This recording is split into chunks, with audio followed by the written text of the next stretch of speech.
Quality और consistent performance के लिए सिर्फ सिल्वर पंप्स एंड मोटर्स, नाम याद रखना।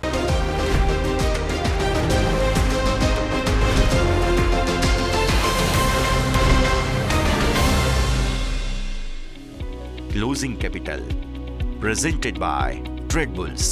अब ट्रेडिंग सबके बस की बात है। को powered by Net protector.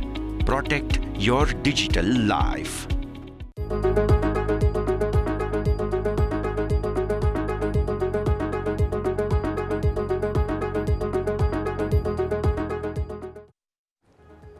Good afternoon, સ્વાગત છે આપ સૌનું ક્લોઝિંગ કેપિટલમાં। હું યોમિક આપની સાથે નીચલા સ્તરેથી શાનદાર રિકવરી માર્કેટમાં જોવા મળી છે। એક સમયે 22,200 ઉપર હાઈ, જે બાદ ફરીથી 22,000ના મહત્તમ સપોર્ટથી માર્કેટમાં ખરીદદારી આવી છે। દરેક સેક્ટરમાં ક્યાંક ને ક્યાંક થોડી ખરીદદારી આવી છે, પરંતુ આ બધા વચ્ચે આ ખરીદદારી કેટલી સસ્ટેનેબલ એની ઉપર વાત કરીએ। આવો સૌથી પહેલાં જોઈએ આજની ટોપ હેડલાઇન્સ। નીચલા સ્તરેથી બજારમાં શાનદાર રિકવરી। નિફ્ટી 22,000ની નજીક પહોંચ્યા બાદ 150 પોઈન્ટ જેટલો ઉછળીને તો સાથે સેન્સેક્સમાં પણ 400 પોઈન્ટની રિકવરી। બેંક નિફ્ટી 200 પોઈન્ટ જેટલો ઘટીને 28,200ની નજીક। એચડીએફસી બેંક, એક્સિસ બેંક અને ઇન્ડસઇન્ડ બેંકમાં 2% સુધીનો ઘટાડો। ફેબ્રુઆરી વેચાણના આંકડા વચ્ચે ઓટો શેરમાં મિશ્ર કારોબાર। મહિન્દ્રા નિફ્ટીના ટોપ ગેનર્સમાં સામેલ તો ટાટા મોટર્સ, બજાજ ઓટો, અશોક લેલેન્ડમાં વેચવાલી હાવી। આઈટી શેરમાં અટકી 7 દિવસની વેચવાલી। કેટલાક શેરોમાં ખરીદારીથી આઈટી ઇન્ડેક્સમાં તેજી। વિપ્રો, ઇન્ફોસિસ નિફ્ટીના ટોપ ગેનર્સમાં સામેલ।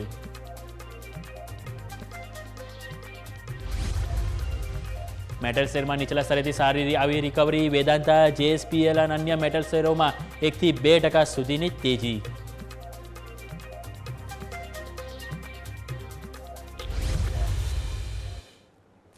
આવો સીધા જઈએ અમારે ઇન્ટરેક્ટિવ વર્લ્ડ તરફ અને જાણવાનું ટ્રાય કરીએ કે હવે જે 22,000નું મહત્તમ સપોર્ટ આજે તો આપણને સપોર્ટ મળ્યો છે। જો કે એક સમયે આજે તેજી સાથે ઓપનિંગ થઈ હતી, એ ઓપનિંગ આજે પણ ધોવાઈ ગઈ। એનો મતલબ કે માર્કેટમાં હજુ પણ ક્યાંક ને ક્યાંક કોન્ફિડન્સનો અભાવ છે, કારણ કે જો સારી એવી તેજી આજે અટકવાની હોત તો એક વખત માર્કેટમાં આજે ઘટાડો ના આવે, પરંતુ આજે પણ ઉપલા સ્તરથી વેચવાલી આવી છે અને નીચેના મહત્વના સપોર્ટથી ખરીદારી આવી છે। એટલે કે ઓવરઓલ આપણને રોલર કોસ્ટર રાઇડ જોવા મળી ઉપર નીચે બંનેની તરફ। પરંતુ હવે આજની જે નીચલા સ્તરથી જે તેજી આવી એ બાદ કયા સપોર્ટ છે કે જે ધ્યાન પર રાખવા અને ઉપર કયા લેવલ છે કે જેને પાર વધારે તેજી જોવા મળે, આવો એ નજર કરીએ। તો સૌથી પહેલાં આપણે નિફ્ટીનો ડેઇલી ચાર્ટ નજર કરીશું। ડેઇલી ચાર્ટમાં આપણે નજર કરીશું તો ઓવરઓલ તમને કેન્ડલ અહીંયા લાલ કલરની જોવા મળશે, કારણ કે સ્વાભાવિક છે કે તમે જે ઓપનિંગ થયા હતા આજે સારી એવી તેજીમાં 80 અંકની, જે બાદ અત્યારે તમે ઓલમોસ્ટ 20 અંકની તેજી બાજુ તમે કારોબાર કરી રહ્યા છો। હવે અત્યારનું તમને જો એક્ઝેક્ટ તમને ડેટા હું તમને કહું તો અત્યારે તમે 22,140 ઉપર તમે ઓલમોસ્ટ પ્લસ 0.05%ની તેજી સાથે તમે અહીંયાથી કારોબાર કરી રહ્યા છો। હવે આ બધા વચ્ચે તમારે ખાસ કરીને જોવાનું કે 22,150 કે જેની આજુબાજુ અત્યારે કારોબાર કરી રહ્યા છો, 22,150 કેટલું સસ્ટેનેબલ રહે છે। જો આજના દિવસે એની ઉપર ક્લોઝ આવે તો સારી વસ્તુ છે।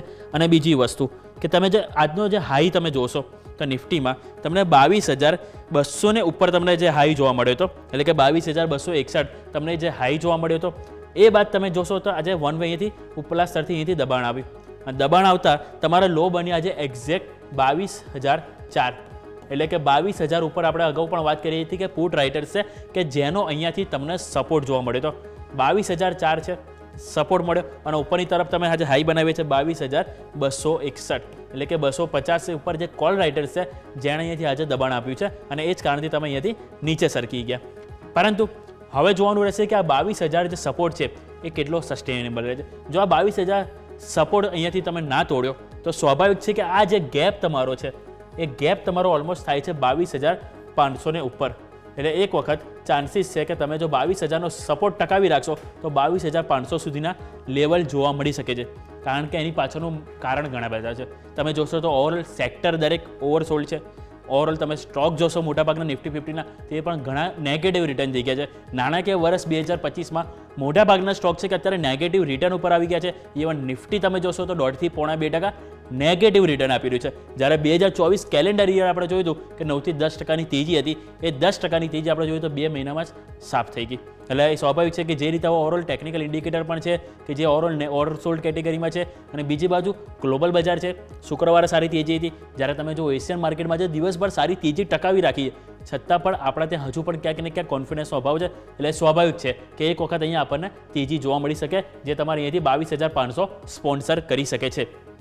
આ વાતથી આપણે ઉપરની તરફ, અને નીચેની તરફ જો તમારું લેવલ છે 22,000 જે તૂટ્યું, તો સમજી લો છો કે તમારે અહીંયા સીધા 21,800 જે આપણે ડિસ્કસ કરેલા છે એ લેવલ, એટલે કે આ જે રેડ લાઇન તમે જોઈ રહ્યા છો એ ત્યાં અહીંયાથી તમને આવવાના ચાન્સીસ રહેશે. એટલે કે નીચેની તરફ 21,800 અને ઉપરની તરફ 22,500 આ તમને અહીંયાથી ડેઇલી ચાર્ટ પ્રમાણે અહીંથી ઇન્ડિકેટ કરી રહ્યા છે. આવો હવે એક વખત 15 મિનિટ જોઈએ, એની પહેલાં આપણે વીકલી ચાર્ટ જોઈ લઈએ, કારણ કે સ્વાભાવિક છે કે વીકલી ચાર્ટ જાણવા પણ મહત્વના છે. ફેબ્રુઆરી મહિનો ઓવરઓલ નેગેટિવ ટ્રેન્ડ રહ્યો, નિફ્ટીએ 3.5% વધુ નેગેટિવ રિટર્ન આપ્યું. હવે જોવાનું રહેશે કે આપણે અહીંયાથી વીકલી ચાર્ટમાં ઓવરઓલ તમે જોશો તો હેડ એન્ડ શોલ્ડર જેવી પેટર્ન તમને અહીંથી જોવા મળશે કે હવે આ પેટર્ન બાદ હવે તમે ઓવરઓલ સપોર્ટ ઉપર તો આવી ગયા છો. હવે સપોર્ટ તમે જોશો તો અહીંયા જે તમારો સપોર્ટ અહીંયાથી એક વખત, બે વખત, 3 વખત તમને અહીંયાથી સપોર્ટ મળ્યો તો જે તમારું લેવલ થાય છે 21,800, કે જે આપણે ડેઇલી ચાર્ટમાં પણ જોયું કે તમને સપોર્ટ આવી રહ્યો છે 21,800 ઉપર.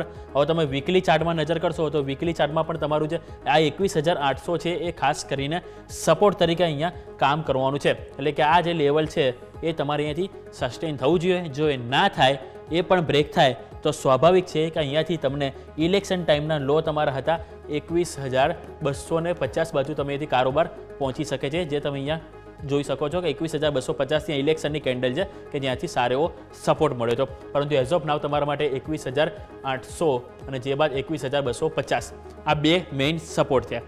ઉપરની તરફ જેમ આપણે વાત કરી કે તમારા માટે 22,500 તો એક લેવલ છે, સાથે સાથે તમારા માટે 22,980 એક લેવલ થાય છે, જે તમારા માટે 10 ડે એક્સપોનેન્શિયલ મૂવિંગ એવરેજ છે વીકલી ચાર્ટમાં. એટલે ઉપરની તરફ 22,500 અને 980 આ બે લેવલ છે કે જે અવરોધ તરીકે અહીંથી જોવા મળી શકે છે. એટલે કે ઓવરઓલ વીકલી ચાર્ટ આપણે જોયો.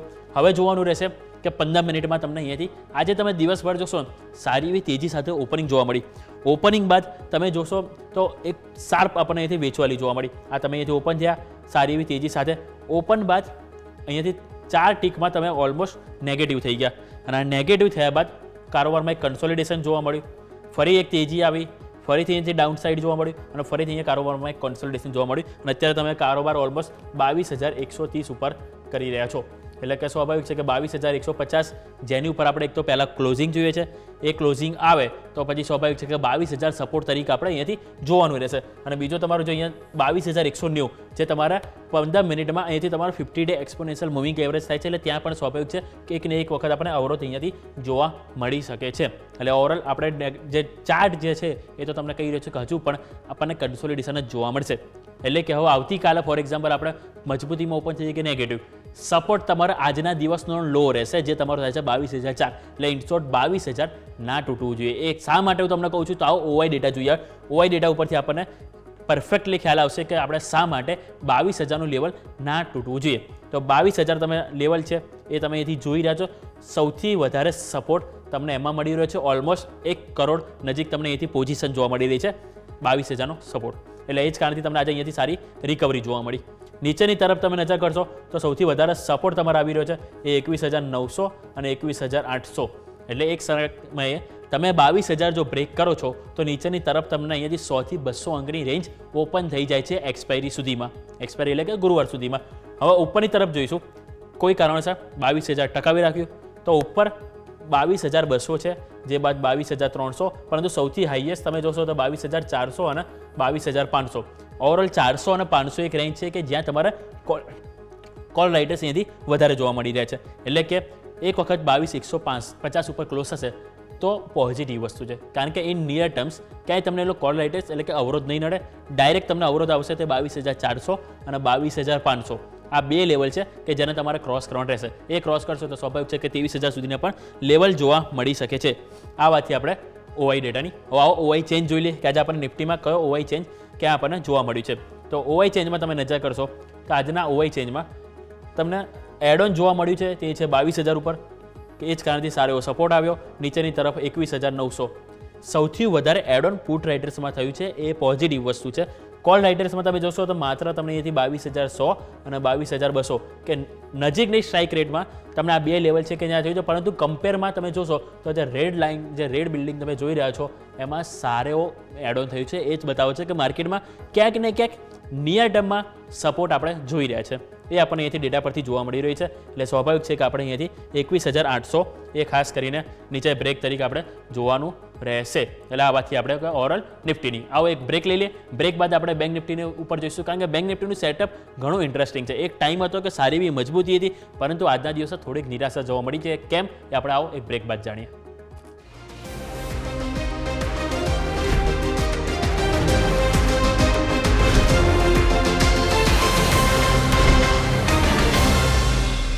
બ્રેક બાદ આપણું સ્વાગત છે. આવો નજર કરીએ કે હવે બેંક નિફ્ટીનું સેટઅપ આપણને શું કર્યું છે.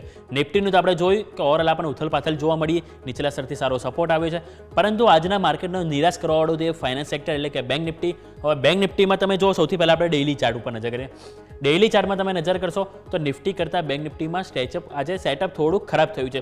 અને સારી વસ્તુ એ છે કે આપણે જે મેન્શન કર્યો હતો અગાઉ, આ જે લાઇન આપણે ઘણા ટાઈમથી તમને ડ્રો કરીને આપી હતી કે એ લાઇનથી તમને સારો એવો સપોર્ટ મળ્યો છે.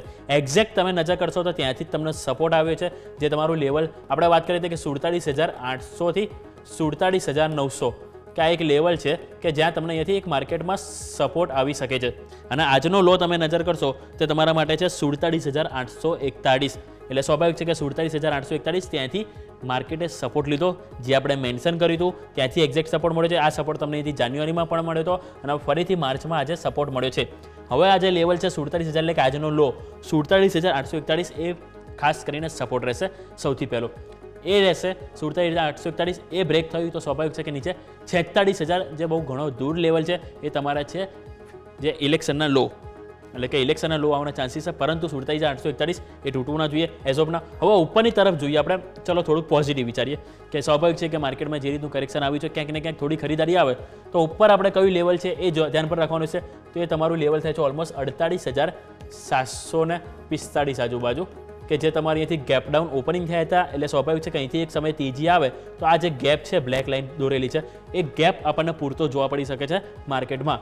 હવે અને એ જ લાઈને તમારું આવે છે already 10 day exponential moving average ડેન્ડ, એટલે કે તમારો એક તો ગેપ પૂરો અને બીજું સામે 10 ડે એક્સપોનેન્શિયલ. આ બેનું મિલાપ આપણને જોવા મળે છે 48,750 એટલે કે 750 ની નજીક. એટલે સ્વાભાવિક છે કે અહીંથી જો તેજી આવી તો આપણને ત્યાં 48,750 સુધીનો લેવલ જોવા મળી શકે છે. એટલે કે અત્યારથી આપણે જોઈએ હાલના જે લેવલથી તો ત્યાંથી પોઈન્ટ્સ પ્રમાણે જો તમને કહું તો પોઈન્ટ્સ પ્રમાણે પણ આપણને અત્યારે હાલ કારોબાર છે 48,159, 48,700 એટલે કે 600 અંકની એથી તેજી આપણને જોવા મળી શકે છે. આ વાત થઈ બેંકની. પરંતુ બેંકમાં આજે નેગેટિવ થવા પાછળનું કારણ હતું સરકારી અને પ્રાઇવેટ બેંક આ બંને તરફથી આજે દબાણ જોવા મળ્યું.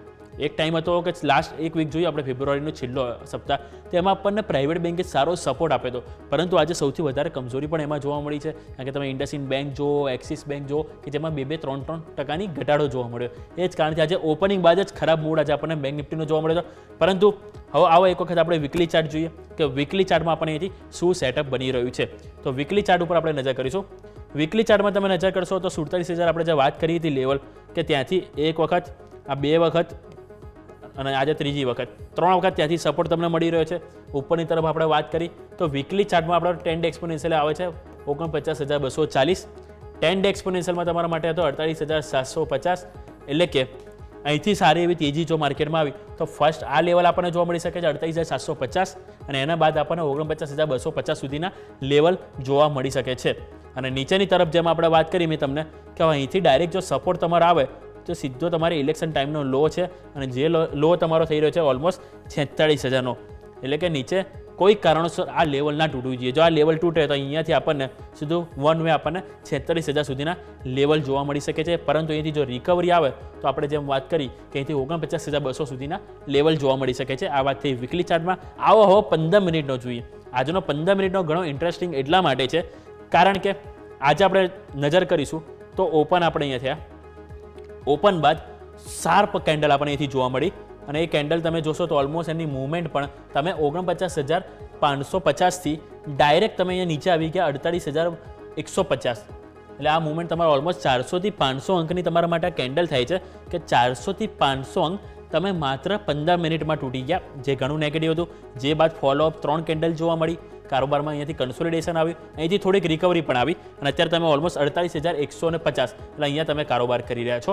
એટલે કે સારી વસ્તુ છે કે તમને ઓવરઓલ જે કન્સોલિડેશનનું જે લેવલ હતું એની ઉપર તમે કારોબાર કરો છો, સારી વસ્તુ છે.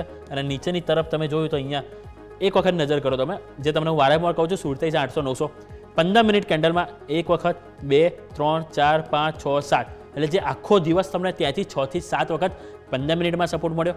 ડેઇલી ચાર્ટમાં પણ સપોર્ટ મળે છે, વીકલી ચાર્ટમાં પણ. અને એટલા માટે જો કહું છું કે 47,800 એ ઘણું ક્રુશિયલ લેવલ આપણે જોવા મળી રહ્યું છે બેંક નિફ્ટી માટે. હવે ઉપરની તરફ આપણે નજર કરીશું તો પહેલું 48,240 છે કે જેને પાર કરવાનું રહેશે, કે જ્યાં તમારી આવી રહી છે 50 ડે એક્સપોનેન્શિયલ મૂવિંગ એવરેજ. એટલે કે જો એ પાર થાય તો સ્વાભાવિક છે કે આગળ આપણને જેમ વાત કરી કે તમને અહીંયા 49,250 સુધીના પણ લેવલ જોવા મળી શકે છે.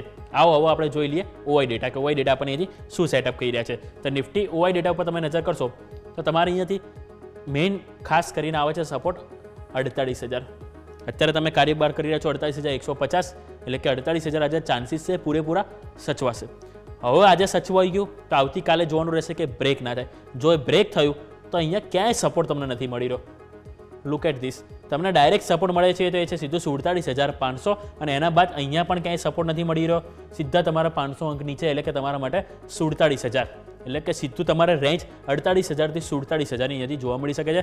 વચ્ચે એક સપોર્ટ મળે તો એ છે તમારા માટે 47,500 એટલે કે જો કોઈ કારણસર આ લેવલ ના તૂટવું જોઈએ, આ મેઇન સપોર્ટ તમે કહી શકો છો. હવે ઉપરની તરફ આપણે વિચારીએ કે આ સપોર્ટ સાચવી લીધો તો અહીંયા કોઈ તમને અવરોધ નહીં જોવા મળે. ડાયરેક્ટ તમારે અહીંયાથી લેવલ ખુલી જશે 48,500 સુધીના અને એની આગળ તમે જશો તો સીધો 49,000 સુધીના લેવલ જોવા મળી શકે છે. અને સારી પોઝિટિવ વસ્તુ એ છે કે તમને અહીંયાથી 48,500 ઉપર પુટ રાઇટર્સ છે. ભલે એની નીચે કારોબાર કરીએ તો પણ એવો અહીંયાથી કોન્ફિડન્સ નથી ખોયો અને એમને હજુ પણ માની રહ્યા છે કે એક વખત અહીંયાથી 48,500નું લેવલ જો ક્રોસ થાય તો અહીંયાથી તમને સારી એવી તેજી આપણને જોવા મળશે. એ જ કારણથી તેઓ હજી પણ પોઝિશન એમની બનાવી રાખી છે. એટલે ઓવરઓલ આપણે આ વાત થઈ ઓવાઈ ડેટા. આવો ઓવાઈ ચેન્જ જોઈએ કે આ જે બિલ્ડઅપ જોવા મળ્યું છે સૌથી વધારે એડ ઓન ક્યાં જોવા મળી રહ્યું છે. તો ઓવાઈ ચેન્જ ઉપર આપણે નજર કરીએ. ઓવાઈ ચેન્જમાં તમે નજર કરશો તો ત્યાં તમને સારો એવો સપોર્ટ તમને જ્યાં જે એડ ઓન થયું છે એ 48,000નું લેવલ છે. જો તમે નજર કરશો 48,000નું લેવલ છે કે જ્યાં તમારા માટે પુટ રાઇટર્સ અને કોલ રાઇટર્સ બંને એડ ઓન થયા છે. કોલ રાઇટર્સ એડ થવા એ સારી વસ્તુ નથી, પરંતુ સામે પુટ રાઇટર્સ પણ એડ થયા છે એટલે ચલો ચિંતાનો વિષય નથી.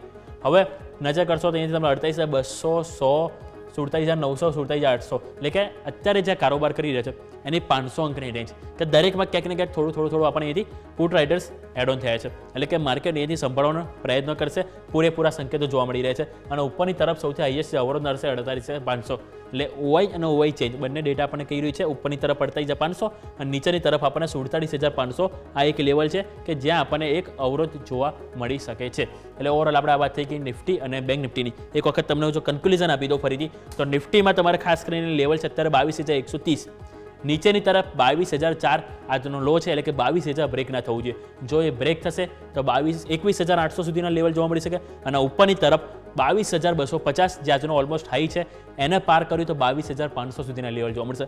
બેંક નિફ્ટીમાં આપણે વાત કરીએ અત્યારે 48,200 છે, નીચેની તરફ આપણે જોઈએ તો 47,800 બ્રેક ના થવું જોઈએ. એ બ્રેક થાય તો સ્વાભાવિક છે કે આપણને 46,000 સુધીના લેવલ જોવા મળશે. અને ઉપરની તરફ આપણે વાત કરું તો આપણે 48,500 એક વખત જો ક્રોસ કરીશું તો સ્વાભાવિક છે કે આપણને 49,000 સુધીના પણ લેવલ જોવા મળી શકે છે. એટલે કે ઓવરઓલ આ વાત થઈ કે નિફ્ટી અને બેંક નિફ્ટીની. તો આવો ફટાફટ એક બ્રેક લઈ લઈએ. બ્રેક બાદ આપણે ગેસ્ટ આપણી સાથે જોડાશે, એમની સાથે જાણીશું કે હવે આજે માર્કેટમાં ક્યાંક ને ક્યાંક રિકવરી જોવા મળી છે તો કયા સ્ટોક છે કે જેને ફાઇનલી આપણે પોર્ટફોલિયોમાં એડ કરવા જોઈએ. એક બ્રેક બાદ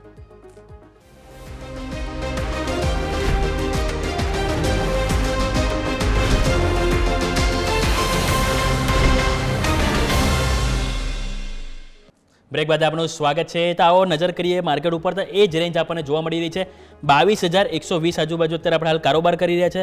અને બેંક નિફ્ટીમાં એ જ 200 અંકનો ઘટાડો હજુ પણ આપણને યથાવત જોવા મળી રહ્યો છે.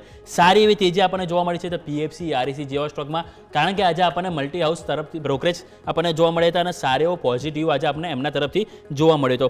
હવે બેંક સ્પેસિફિક આપણે જો વાત કરીએ તો ઓવરઓલ આપણે નજર કરીએ તો શુક્રવારે સારી એવી તેજી સ્પોન્સર કરનારા આપણા 2 થી 3 સ્ટોક હતા, HDFC બેંક, એક્સિસ બેંક અને બીજો હતો એ સ્મોલ ફાઇનાન્સ બેંક. પરંતુ આજે જો આપણે નજર કરીશું તો સૌથી વધારે ટોપ લૂઝર્સમાં આપણને જોવા મળી રહ્યા છે એ છે એક HDFC બેંક, AU બેંક કે જેમાં સૌથી વધારે કમજોરી જોવા મળી છે અને સામે એક્સિસ બેંક પણ આજે આપણને નેગેટિવ રિટર્ન સાથે આપણને જોવા મળી રહ્યું છે. અને સારો જો વોલ્યુમમાં આજે આપણે જોઈએ તો રિલાયન્સ BSE, સામે છે જીઓ ફાઇનાન્સ, CDSL જેવા હેવી દિગ્ગજ સ્ટોક કે જેમાં સારું એવું વોલ્યુમ આજે આપણને જોવા મળી છે. કારણ કે સ્વાભાવિક છે, જ્યારે આવી મોટી કંપનીમાં આજે આપણને રેકોર્ડ લો બનતા હોય એટલે ત્યાં ક્યાંક ને ક્યાંક જે મોટા ક્લાયન્ટો એ તો ખાસ કરીને ખરીદી કરવાનું પસંદ કરતા હોય. સામે DI લઈ લો કે મ્યુચ્યુઅલ ફંડ, એ પણ આવા જે બ્લુ ચીપ સ્ટોક હોય કે જેમાં ખરીદી કરવાનું પસંદ કરતા હોય છે. હવે આવો આપણે જઈએ કે આજના ટોપ ગેનર આપણને ક્યાં જોવા મળી રહ્યા છે. તો ટોપ ગેનરમાં આપણે નજર કરીશું તો ભારત ઇલેક્ટ્રોનિક્સ લિમિટેડ કે જ્યાં આજે આપણને ઓલમોસ્ટ 4.5 અંકની તેજી જોવા મળી રહી છે. ગ્રેસિમ ઉપર નજર કરીશું તો 3 અંકની તેજી ત્યાં જોવા મળી રહી છે. JSW સ્ટીલ 3% તેજી, આઈસર મોટર્સ અને વિપ્રો કે જ્યાં આપણને 2.5 થી 3% સુધીની તેજી જોવા મળી રહી છે. હવે લૂઝર્સ ઉપર નજર કરીશું તો આજના ટોપ લૂઝર્સમાં રિલાયન્સ, આજના માર્કેટનો મૂળ બગાડવાળો રિલાયન્સ. શુક્રવારે તેજ આપણે જોયું તો માર્કેટ ભલે આટલું ઘટ્યું હતું, પરંતુ રિલાયન્સ હતી કે જેમાં સારી એવી તેજી જોવા મળી હતી. અને આજે છે કે રિલાયન્સ જ્યારે બાકીના બધા તેજીના મૂળમાં છે ત્યારે એ ભાઈ આપણા મંદીના મૂળમાં છે. કોલ ઇન્ડિયા ઉપર નજર કરો, 2.5% ત્યાં ઘટાડો છે. કારણ કે કંપનીના ફેબ્રુઆરી અપડેટ આવ્યા હતા. ફેબ્રુઆરીના અપડેટ આપણને થોડા નિરાશાજનક જોવા મળ્યા, એ જ કારણથી આપણને સ્ટોકમાં પણ નેગેટિવ એક્શન જોવા મળી. બજાજ ઓટો, ઓવરઓલ આપણે ઓટો જે કંપનીના જે સેલ્સ આવ્યા ઓટો નંબર કે જેના કારણે અહીંયા પણ આપણને નેગેટિવ અસર જોવા મળી છે. HDFC બેંક 0.5% કમજોર, પછી આપણે બજાજ ફાઇનાન્સ કે ત્યાં પણ આપણને ઘટાડો જોવા મળે છે. હવે આવા માર્કેટમાં પણ આપણે નજર કરીશું તો 2 સ્ટોક છે કે જ્યાં આપણને સારી તેજી જોવા મળી રહી છે. એક છે NH કે જેમાં તમને 0.13%ની તેજી જોવા મળી રહી છે. એબોટ ઇન્ડિયા 2.5%ની તેજી ત્યાં જોવા મળી રહી છે. હવે 52 વીક લો, સિરિયસલી 154 કંપનીએ એટલે કે નિફ્ટી 500 કંપનીમાંથી 154 કંપની છે કે જે આજે 52 વીક લો એટલે કે વાર્ષિક લો બનાવી રહ્યા છે, જે ઘણું નેગેટિવ સેન્ટિમેન્ટ કહી રહ્યા છે. કારણ કે જે મોટી મોટી કંપની વાત કરીએ, એક તો જે Angel One, SW Solar, Latent View, TTML, Easy My Trip, KPIL, Clean Science, JK Tyre, MRPL, ઘણા બધા નામ એવા છે કે જેમાં અહીંયાથી આપણે જોઈશું તો સારું એવું FIA હોલ્ડિંગ છે કે સારું એવું આપણે DI પણ હોલ્ડિંગ છે.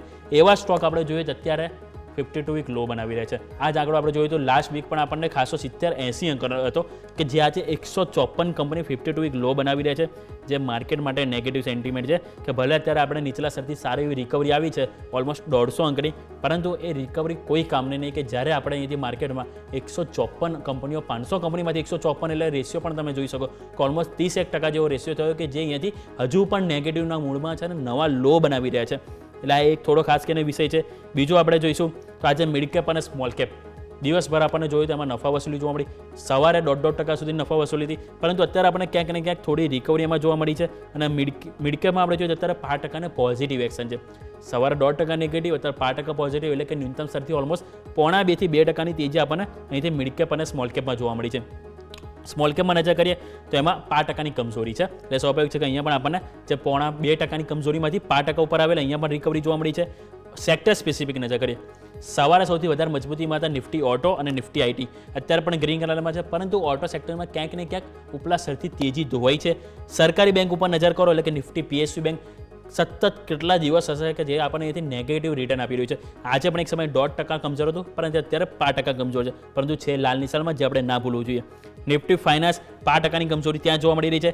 સામે ફાર્મા, મેટલ અને રિયલ્ટી 1.5%ની તેજી જોવા મળી છે. એટલે કે સારી એવી તેજી આપણને આજે રિયલ એસ્ટેટ સ્ટોકમાં જોવા મળી છે. નિફ્ટી કોમોડિટી, કન્ઝમ્પશન, સાથે સાથે સરકારી સ્ટોક એટલે કે નિફ્ટી PSE કે જ્યાં પણ આપણને સારી એવી તેજી જોવા મળી રહી છે. એટલે આ દરેક સેક્ટર સ્પેસિફિક વાત કરી, પરંતુ અમુક સેક્ટર છે કે જ્યાં આપણને નેગેટિવ રિટર્ન હોય તો એ આપણે વાત કરી નિફ્ટી બેંક, સાથે સાથે આપણે જોયું તો એક તો છે સરકારી બેંક, ફાઇનાન્સ અને એનર્જી, અને સાથે સાથે એનર્જી પોઝિટિવ છે, પરંતુ નિફ્ટી મીડિયા અને પ્રાઇવેટ બેંક એટલે કે ઓવરઓલ ફાઇનાન્સ અને બેંક સેક્ટર છે કે જે આજે નેગેટિવના મૂળમાં છે. બાકી દરેક સેક્ટરમાં આજે આપણને ક્યાંક ને ક્યાંક થોડી ખરીદારી જોવા મળી છે, જે સારી વસ્તુ છે.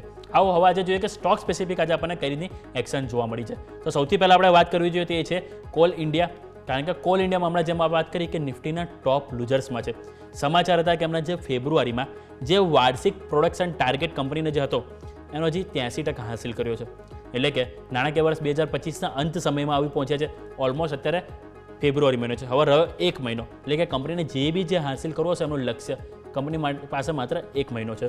હવે FY25 સુધી કંપનીનું લક્ષ્ય હતું કે 838 મિલિયન ટન પ્રોડક્શન તેઓ અહીંથી હાંસિલ કરશે, એવું એમણે ગાઈડલાઇન્સ આપી હતી, અનુમાન આપ્યું હતું. હવે એની સામે અત્યારે 693.4 મિલિયન ટન તેઓએ પ્રોડક્શન હાંસિલ કર્યું છે. એટલે કે હજુ પણ કંપની જો માર્ચ મહિનામાં હાંસિલ કરું તો 142 મિલિયન ટન પ્રોડક્શન હાંસિલ કરવું પડશે, જ્યાં આંકડો ઘણો મોટો છે. એટલે કે ઇન્વેસ્ટરો પણ માની રહ્યા છે કે અહીંયાથી કંપની માટે ઘણું ટફ છે, એટલે કે ક્યાંક ને ક્યાંક એમનું મિસ થશે હાંસિલ કરવામાં. એ જ કારણથી આજે આપણે નેગેટિવ રિટર્ન આજે આપણને સ્ટોકમાં જોવા મળી છે. 2.5% ઘટાડો આજે આપણને કોલ ઇન્ડિયામાં જોવા મળ્યો છે. નેક્સ્ટ આપણે વાત કરવી જોઈએ તે છે કેપિટલ માર્કેટ સ્ટોક. કારણ કે કેપિટલ માર્કેટ સ્ટોકમાં તમે નજર કરશો તો સતત આજે આપણને 6થો થી 7મો દિવસ છે કે જ્યાં આજે તમને ઘટાડો જોવા મળી રહ્યો છે. અને અત્યારે તમે નજીક કરશો તો એનું પાછળના કારણ પણ ઘણા બધા છે. એક તો ગ્લોબલ ટેરિફ વોર છે કે સતત વેચવાલી ઓવરઓલ આપણને જોવા મળી રહી છે. એટલે કે ઘણા બધા સ્ટોક છે કે જ્યાં આપણને નેગેટિવ અસર જોવા મળી રહી છે. તો આવો સૌથી પહેલાં આપણે રવિ દિયોડા પાસે જઈએ કોરજી ગ્રુપથી, અને સર પાસે જવા આપણે જાણીએ કે ઓવરઓલ આ પરિસ્થિતિઓ ક્યાં જઈને અટકશે. રવિ સર, ગુડ આફ્ટરનૂન. હવે સર ક્વેશ્ચન એક એ છે સૌથી પહેલાં તો કે અત્યારે માર્કેટમાં આપણે જોઈએ તો છેલ્લા 5-1 મહિનાથી ઘટાડો છે. એટલે કે સપ્ટેમ્બર મહિનામાં આપણે રેકોર્ડ હાઈ બનાવ્યા હતા કે ત્યાંથી અત્યારે આપણે ઓલમોસ્ટ નીચે આવી ગયા છે. 16% જેવું અત્યારે આપણે નિફ્ટીમાં કરેક્શન જોવા મળ્યું. આની પહેલાંની સર પાસ્ટ હિસ્ટ્રી વાત કરો તો આપણે એક સમય કોરોના હતો કે કોરોનામાં પણ આપણે ફેબ્રુઆરીથી એપ્રિલ 2 મહિના લોકડાઉન હતું. લોકડાઉન ટાઈમે આપણે સર જોયું તો ઓલમોસ્ટ 2 મહિનામાં માર્કેટ 39% ઘટ્યું હતું, જેને રિકવર થવામાં 8 મહિના થયા હતા. જે બાદ બીજું આપણે અહીંયાથી પેનિક આવ્યું હતું તે છે રશિયા યુક્રેન વોર ફેરી આપણે સર જોયું હતું તો જે ત્યારે પણ ફેબ્રુઆરી ડેટ હતી 24 ફેબ્રુઆરીથી 7 એપ્રિલ આ ટાઈમ હતો કે જ્યારે આપણને અહીંથી વોર સમય હતો, પરંતુ એની એક્શન આપણને નેગેટિવ જૂન સુધી જોવા મળી હતી. એટલે કે 6 મહિનામાં 14.70% ઓલમોસ્ટ આપણને અહીંથી માર્કેટ ઘટ્યું હતું. હવે એને રિકવર થવામાં માત્ર 2 મહિના લાગ્યા હતા. એટલે કે પાછલા હિસ્ટ્રીમાં આપણે જોઈએ તો એવું માર્કેટમાં છે કે જેટલી બી વખત માર્કેટ ઘટ્યું છે જે સ્પીડથી એ સ્પીડથી માર્કેટ રિકવર પણ થયું છે. પરંતુ આ ફેરી સર સેન્ટિમેન્ટ અલગ ઘણા બધા છે. પેલી બધી ઇવેન્ટ એવી હતી સર કે જે કોઈના કંટ્રોલેબલ નથી, કારણ કે કોરોના કોઈના કંટ્રોલમાં નહોતો, વોર કોઈના કંટ્રોલમાં નહોતું. પરંતુ આ ફેરી આપણે જોઈએ તો એક તો રૂપિયાની નબળાઈ, સાથે સાથે સર આપણે નજર કરીએ તો એક તો ગ્લોબલ ટેરિફ વોર, બીજું છે કે એફઆઈની સતત વેચવાલી, આ બધા જે પરિબળો છે એટલે કે સ્વાભાવિક છે કે સર ઇકોનોમિકમાં કંઈ બી ચેન્જીસ આવે વન ટાઈપ ઓફ આપણને એક ચેન્જીસ જોવા મળી રહ્યા છે કે જેના કારણે માર્કેટ આટલું જોવા મળ્યું છે. બાજુ આપણે હાઈ વેલ્યુએશન હતું, એટલે કે એટ્રેક્ટ ઘણું વેલ્યુએશન વધી ગયા હતા માર્કેટના ઓવરઓલ ચર્ચામાં હતું. એ કારણથી જે બી ઘટાડો આવ્યો 5 મહિનામાં, હવે એ બાદ સર આ બોટમ છે એવું કહી શકાય. અને જો હવે આ બોટમ નથી તો હજી ક્યાં સુધીના આપણને ચાન્સીસ જોવા મળી શકે? કારણ કે સર આજના દિવસમાં એક નેગેટિવ વસ્તુ સૌથી વધારે મને લાગી હોય પર્સનલી તો નિફ્ટી 500માં સર કુલ 154 સ્ટોક છે કે જેણે આજે 52 વીક લો બનાવે છે. તો હજુ પણ એક નેગેટિવ સેન્ટિમેન્ટ ગણાવે છે એવું કહેવું જોઈએ sir? Good afternoon. Definitely negative sentiment છે અને પ્રિવેલ થઈ રહ્યા છે. પર્ટિક્યુલર જે 3 ક્વાર્ટરની જે અર્નિંગ હતી એ અર્નિંગને લઈને છે મેજરલી માર્કેટમાં વીકનેસ છે એ પ્રિવેલ રહી છે. છેલ્લા 2 ક્વાર્ટરમાં તો અર્નિંગ ખરાબ રહી અને લાઈક કે કોવિડ હતું કે પછી જે પણ આગળ મીન્સ કે જીઓપોલિટિકલ રિસ્કના હિસાબે 2013ની મંદી હતી, બ્રેક્ઝિટ 16, સબપ્રાઇમ ક્રાઇસિસ 2008, આમાં મેજરલી એવું હતું કે બહુ મોટી સરપ્રાઇઝીસ નહોતી આવતી. જે પણ હતું કોવિડનું જે તમે વાત કરી કે એક મોટું હેલ્થ ક્રાઇસિસ હતું તો માર્કેટને ખ્યાલ હતું કે એક હેલ્થ ક્રાઇસિસ છે અને સાથે સાથે અને આમાંથી રિકવરી થતા થોડું ટાઈમ લાગશે. પરંતુ માર્કેટને જ્યાં કિનારો દેખાય એટલે કે જે પ્રેડિક્ટેબિલિટી દેખાય ત્યાં માર્કેટ એને પોઝિટિવ રિએક્ટ કરતો હોય છે. અને એના જ હિસાબે તમે જો તો કોવિડની જે સેકન્ડ લેર છે જે એમાં ઇન્ડિયા કે વર્લ્ડમાં સૌથી વધારે ડેથ સેકન્ડ લેરમાં થયા, છતાં પણ તમે જો તો માર્કેટ એને કોઈ નેગેટિવ ના રિએક્ટ કર્યું 2021માં, કારણ કે માર્કેટને આની એક્સ્ટ્રીમિટી ખબર હતી. એ જ રીતે આ ટેરિફ વોર જે છે જે અક્રોસ ધ ગ્લોબ ચાલી રહ્યું છે, આ જે મુવમેન્ટ ચાલી રહી છે વીકનેસની, એ મહદઅંશે માર્કેટ અત્યારે એને પચાવી રહ્યું છે. પછી જ્યારે આ ઇવેન્ટ પ્લેસ થશે, જ્યારે આ ઇવેન્ટ એકચ્યુઅલમાં મીન્સ કે એનું ઇમ્પ્લિમેન્ટેશન ચાલુ થશે, એની કોન્સિક્વન્સીસ ગ્લોબલ માર્કેટ અને ઇકોનોમીમાં દેખાશે, ત્યારે આપણું માર્કેટ એટલું ખાસ એને નેગેટિવ રિએક્ટ નહીં કરે, જેમ આપણે કોવિડમાં પણ જોયું હતું. તો બેઝિકલી એવું લાગી રહ્યું છે કે આજે એક મોટી અનસર્ટનિટીઝ છે જે ટેરિફને મીન્સ શાયદ ઇન્ડિયાના હાઈએસ્ટ જે ટેરિફ છે ઇન્ડિયા પર લાગવાના છે, બધું માર્કેટ અત્યારે ડિસ્કાઉન્ટ કરી રહ્યું છે. અને એફઆઈએસ છે એનું સેલિંગ પણ સતત ભારતીય માર્કેટમાં રહ્યું છે. આજે જે સવારે વીકનેસ કે મોટું કરેક્શન હાઈ લેવલથી હતું એનું રીઝન પણ એ જ હતું 11,000 કરોડથી વધારેની સેલિંગ આપણે લાસ્ટ સેશનમાં જોઈ. આ ઉપરાંત 11,000 કરોડ ઉપરાંત જે નેટ બાઇંગ MSCI નો ફ્લો આવ્યો હતો એ તો માર્કેટે એને ગણો જ નથી. અધરવાઇઝ આ જે સેલિંગનો આંકડો છે મોટો થઈ જાય. તો આઈ થિંક તમે જો તો સતત એફઆઈએસ આટલી વેચવાલી પછી પણ ભારતીય માર્કેટમાં ઇક્વિટીઝમાંથી વેચવાલી કરી રહ્યા છે. હવે માર્કેટ અત્યારે કેમ થોડું વધારે નાજુક છે, કારણ કે આ ક્વાર્ટર જે છે એના જે ફ્લો છે જે અત્યાર સુધી 2 મહિના મીન્સ કે લાસ્ટ ટ્રેલિંગ 3 મહિનાના જો ફ્લો જો ત્રણ મહિનામાં અપ્રોક્સિમેટલી 24,000, 26,000 અને 26,000 એ રીતે એક મોટા પ્રમાણમાં એસઆઈપી નો ફ્લો આવ્યો છે. જો ફેબ્રુઆરીમાં એસઆઈપી નો ફ્લો કન્ટિન્યુ હશે તો માર્કેટ માટે બહુ મોટી રિલીફની સાઇન હશે. અધરવાઇઝ જે રીતે અત્યારે લોકોનું ટ્રેક્શન છે, ક્લાયન્ટ્સનું અને મ્યુચ્યુઅલ ફંડ પાર્ટિસિપન્ટ્સનું જે અત્યારે આ માર્કેટ પર તેનું વલણ છે એ આધારે થોડું ડરનો માહોલ આવી ગયો છે. તો આ ટાઈમે એમનું બાઇંગ બહુ જરૂરી છે, કારણ કે એફઆઈએસના વલણમાં કોઈ મોટો ફેરફાર થાય એવા કરન્ટલી ઇન્ડિકેશન નથી દેખાઈ રહ્યા. અને જે યુએચએનઆઈ અલ્ટ્રા એચએનઆઈ ક્લાયન્ટ્સ છે કે એમને બેઝિક ઓલરેડી ઓબ્લિગેશન ફસાયા છે. અને ઉપરાંત માર્ચ મહિનો છે, એટલે માર્ચ મહિનો આમ પણ તમે અત્યાર સુધી જો તો માર્ચ મહિનો એક હિસ્ટોરિકલ ડલ મહિનો હોય છે, કારણ કે ત્યાં એક તો ટ્રેડિંગ એક્ટિવિટીઝ ઓછી હોય છે. ઇન્ડસ્ટ્રી અને જે મોટા કોર્પોરેટ છે એ પોતાના ફાઇનાન્શિયલ યર ક્લોઝિંગના પહેલામાં લાગેલા હોય છે. તો છેલ્લા 15 દિવસ આમ પણ સ્લો ડાઉન ઓફ એક્ટિવિટીઝ હોય છે. તો મારા હિસાબે એ ટાઈમે કાઉન્ટર સપોર્ટ આવવો થોડો અઘરું છે. મને એવું લાગી રહ્યું છે કે આ કન્સોલિડેશન યથાવત રહેવું જોઈએ. અને સાથે જ્યારે એપ્રિલમાં 1 એપ્રિલ રેસિપ્રોકલ ટેરિફની ડેટ છે એ બાદ મને એવું લાગી રહ્યું છે કે ત્યારે ઇમ્પ્લિમેન્ટેશન થવાનું સ્ટાર્ટ થશે એ બાદ માર્કેટ સ્ટેબિલિટી લેશે. અને અત્યાર સુધી હિસ્ટ્રી રહી છે કે જે ફાઇનાન્શિયલ યર ઇન્ડિયન ઇક્વિટીઝે ક્લોઝિંગ નેગેટિવ આપ્યું છે એના પછીના 2 ફાઇનાન્શિયલ યર ઇન્ડિયન ઇક્વિટીઝના સારા રહ્યા છે. તો લેટ્સ હોપ કે ભાઈ મન્સ કે આમાં પણ જોઈએ તો જો આ થર્ડ ક્વાર્ટરના પરિણામ આવશે એ પછીનું જે બેઝ યર વાળો સૌથી ખરાબ ક્વાર્ટર ખતમ થઈ જશે.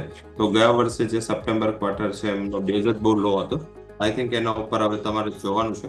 અને બેઝિક જે સિચ્યુએશન અને પરિસ્થિતિ જોતા અત્યારે તમારે થોડું સ્ટેબિલિટી માટે વેપાર કરવું જોઈએ અને બહુ વધારે ગ્રેડ કે ફિયર ના રાખતા એક્યુમ્યુલેશનનો અપ્રોચ વાપરવું જોઈએ. ઓકે, તો એક્યુમ્યુલેટનો એપ્રોચ અહીંયાથી રાખવો જોઈએ. અને સરે કીધું કે અહીંયાથી એક હોપ રાખી શકાય છે કે આપણે અહીંયાથી નાણાકીય વર્ષમાં અત્યારે ઓલમોસ્ટ આપણે 1.5-2% નેગેટિવ રિટર્ન બાજુ આવી ગયા છે. કે જો નેગેટિવ થયું તો આવતા 2 ફાઇનાન્શિયલી આપણે અહીંથી પોઝિટિવ જોવા મળી શકે છે. અને બીજું સરે જે હાઇલાઇટ કર્યું કે જે રેસિપ્રોકલ જે ઇફેક્ટ આવવાની છે જે ઓલમોસ્ટ 2 એપ્રિલ આજુબાજુ કે જે આવી જાય ત્યાં બાદ આપણને ક્યાંક ને ક્યાંક માર્કેટમાં રિકવરી જોવા મળી શકે છે. અને પહેલાં પણ જ્યારે પણ આવો માર્કેટમાં ઘટાડો આવ્યો છે ત્યારે રિકવરીનો ચાન્સ જે મહિનો છે એ પણ આપણે દર ફેરી એપ્રિલ મહિનો છે કે ક્યાંક ને ક્યાંક આપણને રિકવરી સ્પોન્સર કરતી જોવા મળે છે. માર્કેટ ઉપર નજર કરીએ તો 22,100 ટકાવી રાખવાનો પૂરેપૂરા પ્રયત્ન જોવા મળે છે. બેંક નિફ્ટી આપણે જોઈએ તો 48,100 આજુબાજુ અને સામે મિડ કેપ અને સ્મોલ કેપમાં પણ આપણને ન્યૂનતમ સ્તરથી ક્યાંક ને ક્યાંક ખરીદારી જોવા મળી છે. તો સર સૌથી પહેલાં હું સેક્ટર સ્પેસિફિક વાત કરવા માંગીશ, કારણ કે સેક્ટર સ્પેસિફિક છે આપણે ઓટો નંબરથી આપણે જોઈએ તો ઓટો નંબરમાં સર આપણે જોઈએ તો ઓવરઓલ 2 વ્હીલરમાં ટીવીએસ મોટર છે કે જે દરેક ક્વાર્ટરમાં કે દરેક મહિનામાં આપણે જોઈએ જે અપડેટ્સ આવે છે કે જ્યારે એમના પરિણામ આવે છે કે નિરાશ નથી કરતું. ક્યાંક ને ક્યાંક એમનું જે EV ગ્રોથ છે એ પણ સતત જોવા મળી રહ્યો છે. સાથે સાથે આપણે સર જોઈએ તો એમનું જે એક્સપોર્ટનો આંકડો એ ક્યાંક ને ક્યાંક આપણને સારી એવી એક જે વન વે પરફોર્મન્સ જે જોવા મળે એ આપણને જોવા મળી રહી છે. અને બીજી બાજુ આપણે નજર કરીએ સર આપણે જો પેસેન્જર વ્હીકલને એમાં તો એમાં સર આપણને એક મહિન્દ્રા છે કે જેના પણ નંબર આપણને સારા જોવા મળે છે. તો એક વખત સર આપણે 2 વ્હીલર સેગમેન્ટ અને ઓવરઓલ જે ઓટો ઇન્ડસ્ટ્રીના જે નંબર આવે છે એની ઉપર સર એક વખત વ્યૂ લઈ લઈએ સર. ઓટોમાં આઈ થિંક એક પોઝિટિવ સરપ્રાઇઝ પીવી હતી. પેસેન્જર વ્હીકલમાં એક માર્કેટે બહુ લોવેસ્ટ એસ્ટિમેટ કરી હતી અને એના કરતાં તો ઘણા સારા નંબર આવ્યા છે. 2 વ્હીલર્સમાં થોડું વેચાણ છે એ ફ્લેટ રહ્યું છે. બજાજ ઓટો છે જે એક્સપેક્ટેશન્સથી નીચે સેલ્સ આપ્યા છે. સાતમાં જોઈએ તો ટીવીએસ મોટર બીકોઝ કે ત્યાં 2 વ્હીલર સેલ્સ નહીં પરંતુ ત્યાં જે હિટ રહ્યું છે 3 વ્હીલર સેલ્સ રહ્યું છે. આ ઉપરાંત જોઈએ તો આઈ થિંક જે થર્ડ હીરો મોટોકોર્પ એને પણ નંબરને ટ્રેલ કરી દીધા છે. આઈસર મોટર સારા રહ્યા છે. તો બેઝિકલી એક ઇન્ડિકેશન છે કે થોડું હજી પણ માર્કેટ છે એ 2 વ્હીલરને લઈને ચિંતિત છે. અને ઘણા બધા તમે સ્ટોકના પ્રાઇસ જો કે પછી ફંડ હાઉસીસના રિકમેન્ડેશન રિપોર્ટ જો તો એમાં એક ક્લિયર કટ ઇન્ડિકેશન હતું. અને ઘણા ટાઈમથી આપણે ચર્ચા પણ થઈ છે કે પર્ટિક્યુલર ટ્રેક્ટર સેલ્સ છે મીન્સ કે એ આ વર્ષનું હીરો સેક્ટર સાબિત થઈ શકે છે. મેં લાસ્ટ ડિસેમ્બરથી આ વાતને મીન્સ કે આપણે શોમાં વાત કરી છે. ટ્રેક્ટર સેલ્સમાં કોઈ બહુ મોટી ઉથલપાથલની શક્યતા નથી, કારણ કે બંને સિઝન સારી ગઈ છે. ક્રોપ વાઇઝ જોઈએ તો ખરીફ સિઝન પણ ઘણી સ્ટ્રોંગ રહી અને ખરીફ આઉટપુટ મીન્સ કે વિધાઉટ માર્કેટને એક્સપેક્ટેશન હતી કે કદાચ ખરીફ આઉટપુટ વોલ્ટાઇલ થઈ શકે, વેધર ચેન્જીસ ઘણા હતા પણ છતાં ત્યાં ના જોવા મળ્યું. અને રવિમાં પણ જોઈએ તો તમે અત્યારે એક થોડું મીન્સ કે સમર અર્લી આવી ગયું છે. અધરવાઇઝ ઓવરઓલ પ્રોડક્શનના નંબર સારા રહેશે તો એગ્રી ઇકોનોમી ઘણું સારું કરશે. અને આઈ થિંક હજી પણ અહીંયા જે ટ્રેક્ટર સેલ્સ છે, નાકડાના બુસ્ટર છે, એ તમને આગળ જતા પણ જોવા મળશે ને બેઝિક અહીંયા પીવી સેલ્સ આઈ થિંક થોડું વન ઓફ લાગી રહ્યું છે. પ્રાઇસ ઇન્ક્રીઝ થયા છતાં પણ આઈ થિંક આટલું મોટું સેલ્સ ઘણી સારી બાબત ગણી શકાય. ફેસ્ટિવિટી એન્ડ થઈ ચૂકી છે, થોડું લેકલસ્ટર મહિના રહેશે 2 થી 3. તો આઈ થિંક મને એવું લાગી રહ્યું છે કે પીવી પર થોડું ઓપ્ટિમિઝમ ના રાખવું જોઈએ. અહીંયા થોડું કોમ્પિટિશનનો થ્રેટ પણ છે. ટેસ્લાનું મીન્સ કે એન્ટ્રીને પણ માર્કેટ ડિસ્કાઉન્ટ કરી રહ્યું છે. તો બેઝિક ટ્રેક્ટર સેલ્સ પર ફોકસ કરો. અહીંયા થોડું સારું રહેશે. 3 વ્હીલર્સમાં ટીવીએસ એક જ છે અને આમ પણ જોઈએ તો ટીવીએસનો ઈવીમાં માર્કેટ શેર પણ સારો છે. તો જો 2 વ્હીલરમાં જવું હોય તો ટીવીએસ મોટર બેટર લાગી રહ્યો છે. અને M&Mને પસંદ છે એનું મીન્સ કે ઇન્ડિયાની નંબર 2 કંપની બની ગયા સેલ્સના નંબરથી. અત્યાર સુધી Hyundai છે જે 2nd નંબર પર હતી, હવે Mahindra and Mahindra second rank પર પીવીમાં આવી ગઈ. તો આઈ થિંક મને એવું લાગી રહ્યું છે કે આખા બાસ્કેટમાં આ 2 સ્ટોક છે જે તમને આગળ જતા આઉટ પરફોર્મન્સ દેખાડી શકે છે. ઓકે, તો ઓવરઓલ આ વાતથી આપણે ઓટો ઇન્ડસ્ટ્રી કે જેની ઉપર તમારે ખાસ કરીને ફોકસ કરવું જોઈએ. તો આવો ફટાફટ એક નાનકડો વિરામ લઈ લે. વિરામ બાદ આપણે રવિ સર પાસે જઈએ અને એમની પાસે આપણે જાણીએ કે આજના કયા સ્ટોક છે કે જેઓ અહીંયાથી ફોકસ કરી રહ્યા છે. એક બ્રેક બાદ.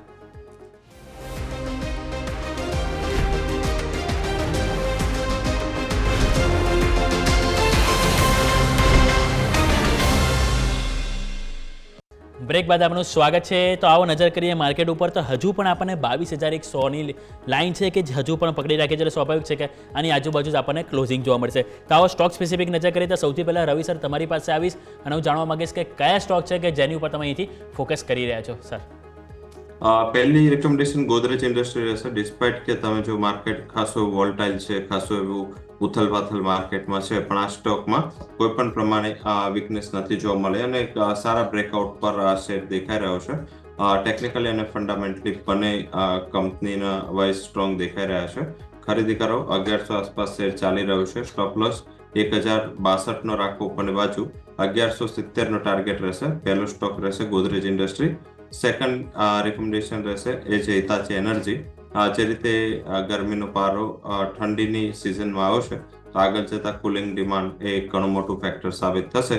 તો આધારિત એવું લાગી રહ્યું છે કે XF1 જેવું સેક્ટર પણ છે, એમાં હિતાચી એનર્જી પર ફોકસ કરવું જોઈએ. 11,700 આસપાસ ખરીદારી કરવાની છે. 11,480 સ્ટોપ લોસથી 12,100 સુધીનો ટાર્ગેટ અહીંયા જોવા મળી શકે છે.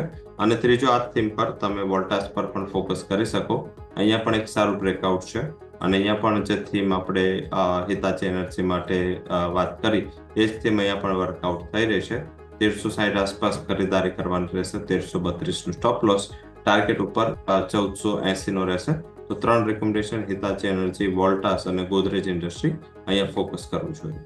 ઓકે, તો આપના માટે અહીંથી 3 સલાહ બની રહી છે. ગોદરેજ ઇન્ડસ્ટ્રીઝ, હિટાચી એનર્જી અને સાથે સાથે આપના માટે 3 આપણે વોલ્ટાસ જે કે જેના તમારા માટે ટાર્ગેટ સ્ટોપ લોસ આપના માટે સ્ક્રીન પર આવી ગયા છે. સર, તમે વોલ્ટાસ અને હિટાચીની વાત કરી તો એના કોમ્પિટિટર્સની તમારી સાથે આજે વાત કરવાનો તો એ છે બ્લુ સ્ટાર. બ્લુ સ્ટારમાં સર આપણે જોયું છેલ્લા ઓલમોસ્ટ 8 થી 10 દિવસની જે એક રેન્જ હતી કન્સોલિડેશન એને આપણને પાર કર્યું છે. એટલે કે ડેઇલી ચાર્ટમાં તો બ્રેકઆઉટ આવ્યું છે, સાથે સાથે જો ટેકનિકલી વાત કરું વીકલી ચાર્ટમાં પણ સર અહીંયાથી ક્યાંક ને ક્યાંક જે ઇનસાઇડ બાર પેટર્નનું બ્રેકઆઉટ આવ્યું છે. તે બ્રેકઆઉટ આપણને કેટલું સસ્ટેનેબલ છે અને આજે સર જોઈએ કે માર્કેટમાં ઉથલપાથલ જોવા મળી તે બધા વચ્ચે પણ આ જે થીમ છે કન્ઝમ્પશનની કે એમાં સારી આપણને એથી ખરીદારી જોવા મળી છે સ્પેસિફિક ગરમીને રિલેટેડ. હવે એમાં આપણે જે સર વોલ્યુમ જોઈએ તો વોલ્યુમ પણ આજે આપણને સારું એવું 37 લાખનું વોલ્યુમ પણ શેરમાં આજે આપણને જોવા મળ્યું છે. એટલે કે બ્લુ સ્ટારમાં સર જે overall 10 day exponential 50 day exponential moving એવરેજથી ઉપર આજે ક્લોઝિંગ જશે. બીજું જેમ વાત કરી કે ઓલરેડી બ્રેકઆઉટ આવ્યું છે તો આ બ્રેકઆઉટ કેટલું સસ્ટેનેબલ છે સર એની પણ વાત કરીએ sir.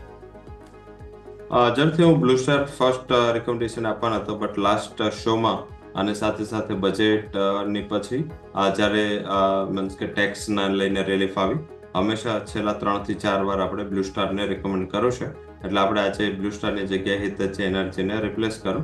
Blue star definitely strong company છે અને ઓટો મીન્સ કે જો તમે વ્હીકલમાં લો તો આઈ થિંક એ હવે એક નવું પોતે સેગમેન્ટમાં પણ ઉતરી રહી છે જ્યાં આ કંપની ઓટો માટે મીન્સ કે એસી સપ્લાય કરવાની છે. આમ તો જોઈએ તો ઇન્ડસ્ટ્રીયલ એસી સપ્લાયરમાં આને જેટલું અત્યારે કોઈ કોમ્પિટિશનમાં બ્લુ સ્ટારની સાથે નથી. બહુ મોટું પેનિટ્રેશન કર્યું છે. સિમ્ફની હમણાં જ આવ્યું છે, પરંતુ જે બ્લુ સ્ટારની કેપેબિલિટી છે એનાથી થોડું પાછળ છે.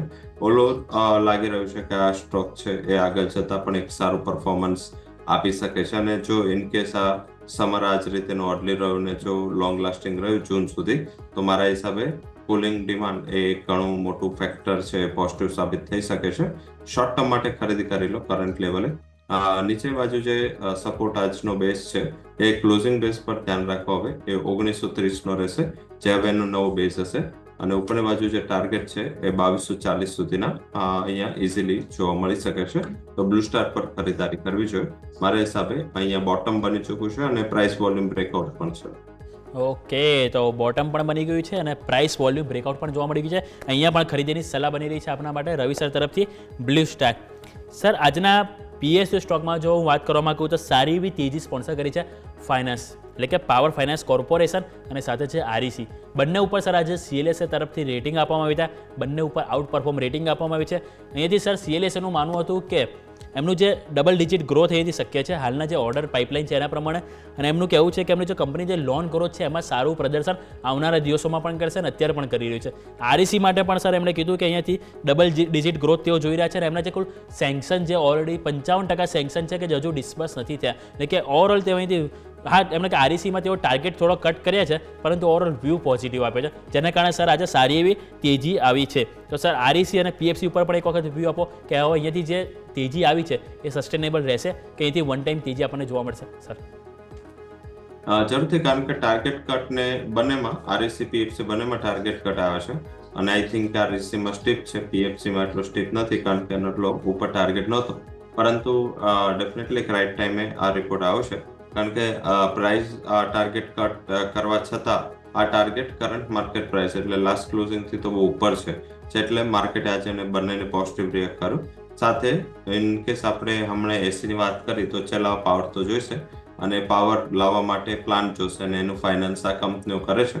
તો આઈ થિંક ડેફિનેટલી કંપનીઓને કેપેસિટી ઇન્ક્રીઝ કરવાની જરૂર રહેશે અને મે જૂનમાં પાવર ડિમાન્ડ પીક રહેશે અને આપણે ઘણીવાર એના હિસાબે છેલ્લા 2 શો પહેલા આપણે પાવર સ્ટોકની બોટમની વાત કરી હતી.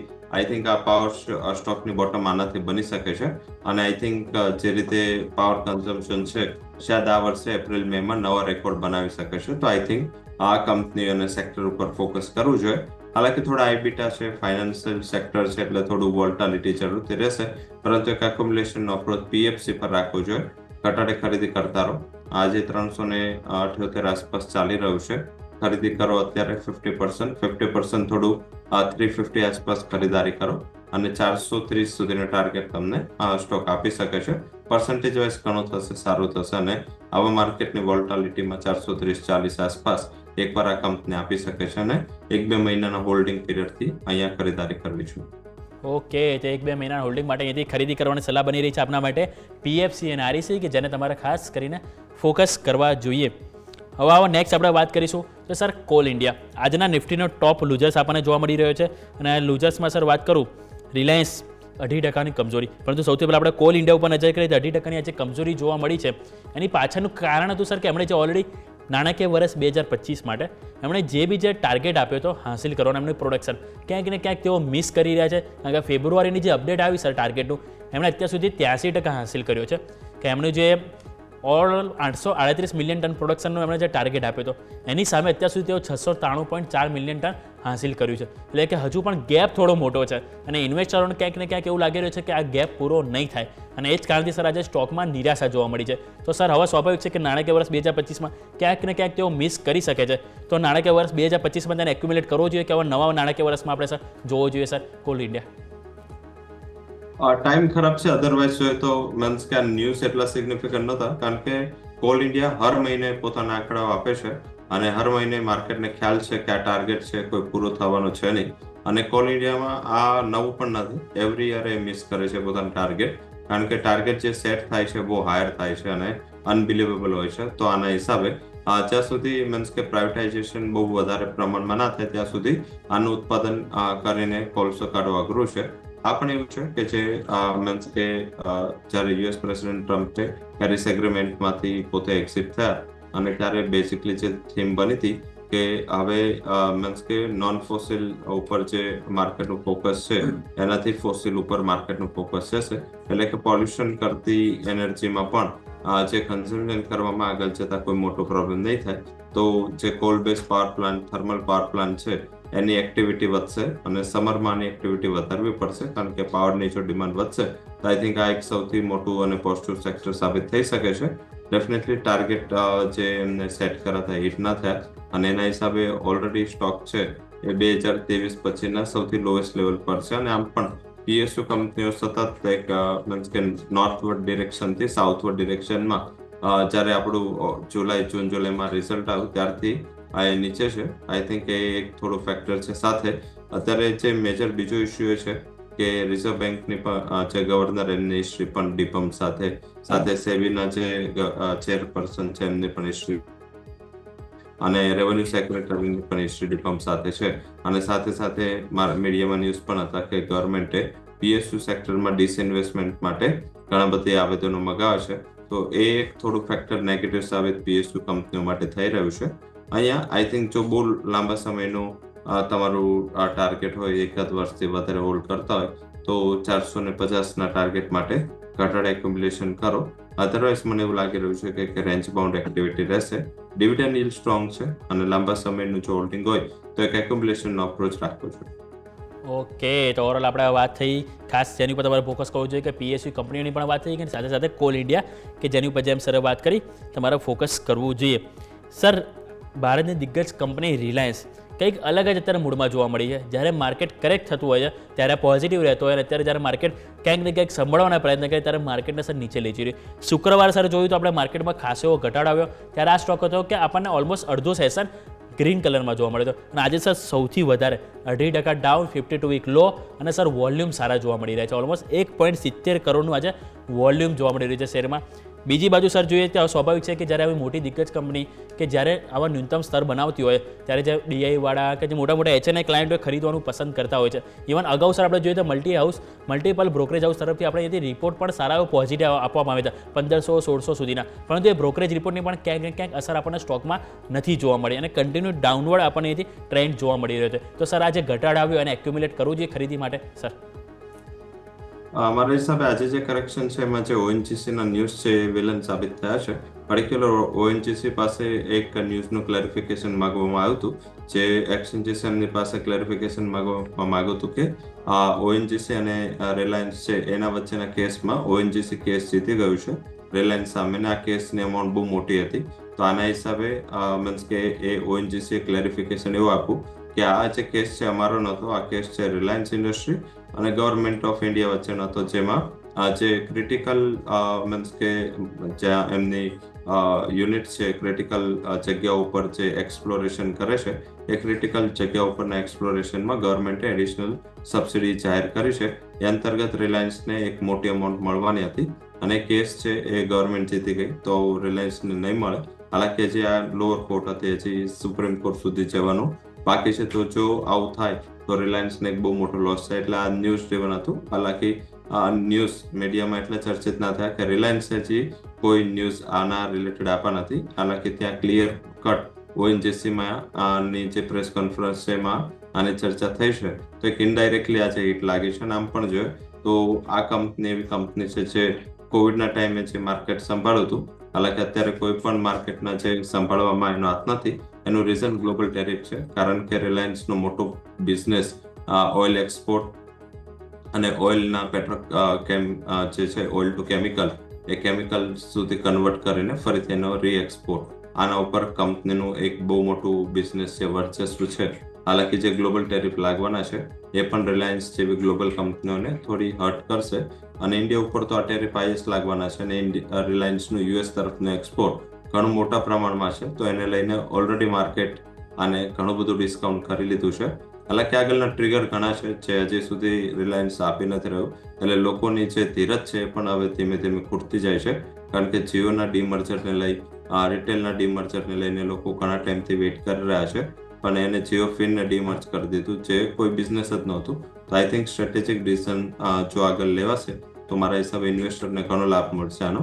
અને જીઓને અત્યારે એક રાઈટ ટાઈમ છે જ્યાં એક સારો ટાઈમ જોઈને જીઓ ટેલિકોમને જે બિઝનેસ છે એને એમને ઇન્ફોકોમ છે, જીઓ ઇન્ફોકોમ છે એને અલગથી લિસ્ટ કરી દેવું જોઈએ. તો મારા હિસાબે આ જ્યારે ટ્રિગર આવશે એક વેલ્યુ અનલોકિંગનું એક ઓપોર્ચ્યુનિટી મળશે તો ઘટાડે ખરીદી અને એક્યુમ્યુલેશનનો અપ્રોચ રાખવું જોઈએ. ઓકે, તો ઘટાડે ખરીદીની અહીંયાથી સલાહ બની રહી છે આપણા માટે રિલાયન્સ. અને સરે જેમ વાત કરી જીઓ ફાઇનાન્સ ઉપર પણ ફોકસ કરવું છે. ઇવન જીઓ ફાઇનાન્સમાં પણ આજે સારું એવું વોલ્યુમ જોવા મળ્યું છે. ઓલમોસ્ટ 5 કરોડ શેરનું આજે આપણને વોલ્યુમ જીઓ ફાઇનાન્સમાં પણ જોવા મળ્યું છે. સર હવે વાત કરવા માંગીશ capital stock market related stock, કારણ કે આ સ્ટોક સર આપણે જોઈએ તો સતત 6ઠ્ઠો દિવસ આજે આપણને જોવા મળી રહ્યો છે કે ઘટાડામાં કારોબાર કરી રહ્યા છે. સ્વાભાવિક છે કે માર્કેટ ઘટી રહ્યું હોય ત્યારે આ બધા સ્ટોક છે કે નેગેટિવ ઇમ્પેક્ટ જોવા મળતી હોય. અગાઉ પણ સમય તમારી સાથે વાત કરી હતી આના ઉપર કે ઓવરઓલ ઇમ્પેક્ટ જે નેગેટિવ આવશે એટલે કે એમને જે બિઝનેસની જે ઇન્કમ છે ક્યાંક ને ક્યાંક અસર જોવા મળે છે. એટલે કે એન્જલ વન સર જો બીએસઈ કે પછી સાથે સાથે MCX આ બધા સ્ટોક એવા સર કે છેલ્લા 6 દિવસમાં 15 થી 20% સર ઘટી ગયા છે. એટલે કે ઓવરઓલ જે નેગેટિવિટી આપણને સર સ્ટોકમાં ખાસી એવી જોવા મળી છે. ઇવન સર CDSL સ્ટોકમાં પણ આજે ખાસી એવી આપણને વેચવાલી જોવા મળી છે. તો સર આ કન્ટિન્યુ હજુ પણ રહેશે જ્યાં સુધી માર્કેટ સર નેગેટિવ ટ્રેન્ડમાં રહેશે ત્યાં સુધી સર આ સ્ટોકમાં આ હેવી જે વેચવાલી જોવા મળી રહી છે એ છે કેટલા વોલ્યુમમાં સર આપણને સર જોવા મળી શકે, ક્યાંક ને ક્યાંક ખરીદીની હવે સર ઓપોર્ચ્યુનિટી આપણને આમાં કોઈ હોપ રાખવી જોઈએ સર?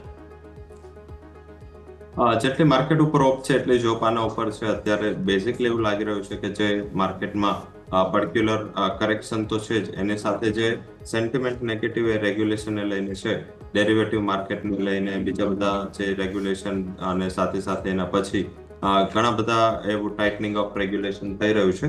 તો એ એક સૌથી મોટું ફેક્ટર છે કે જે અત્યારે મીન્સ કે આ કંપનીઓને એક સેન્ટિમેન્ટલ પ્રેશર આપી રહ્યું છે.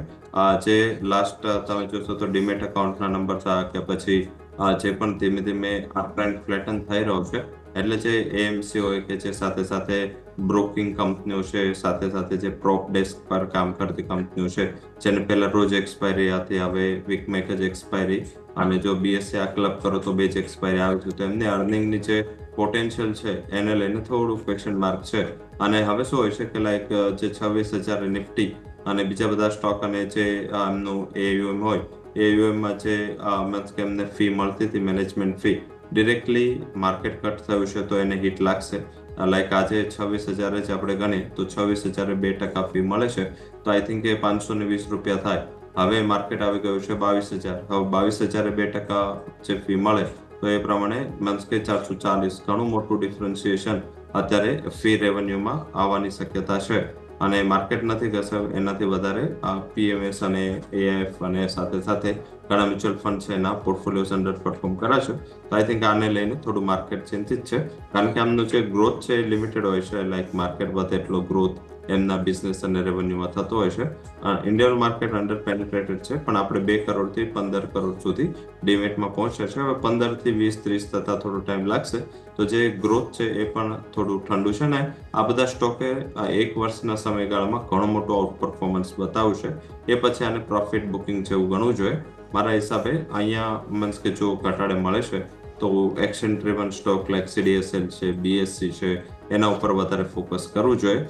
AMC થોડી વોલ્ટાઇલ હજી પણ રહી શકે, પણ એમાં બ્રાઇટ સ્પોટ HDFC AMC છે તો ત્યાં પણ ફોકસ કરી શકાય.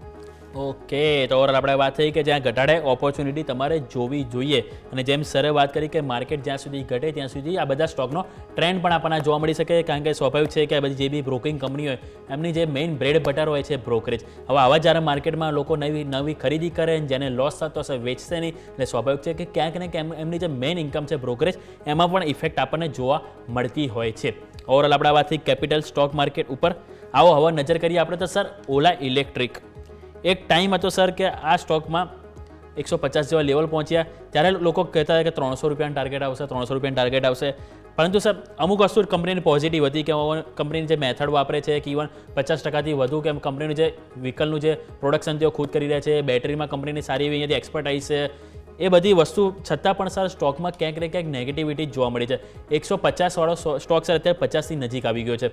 હવે આવા ટાઈમે ક્વેશ્ચન એ થાય કે જેની પાસે પોર્ટફોલિયોમાં હોય એ લોકોએ શું કરવું જોઈએ? હોલ્ડ કરવું જોઈએ, એક્ઝિટ કરવી જોઈએ કે એવરેજ કરવી જોઈએ? સર શું સલાહ રહેશે ઓલા ઇલેક્ટ્રિક?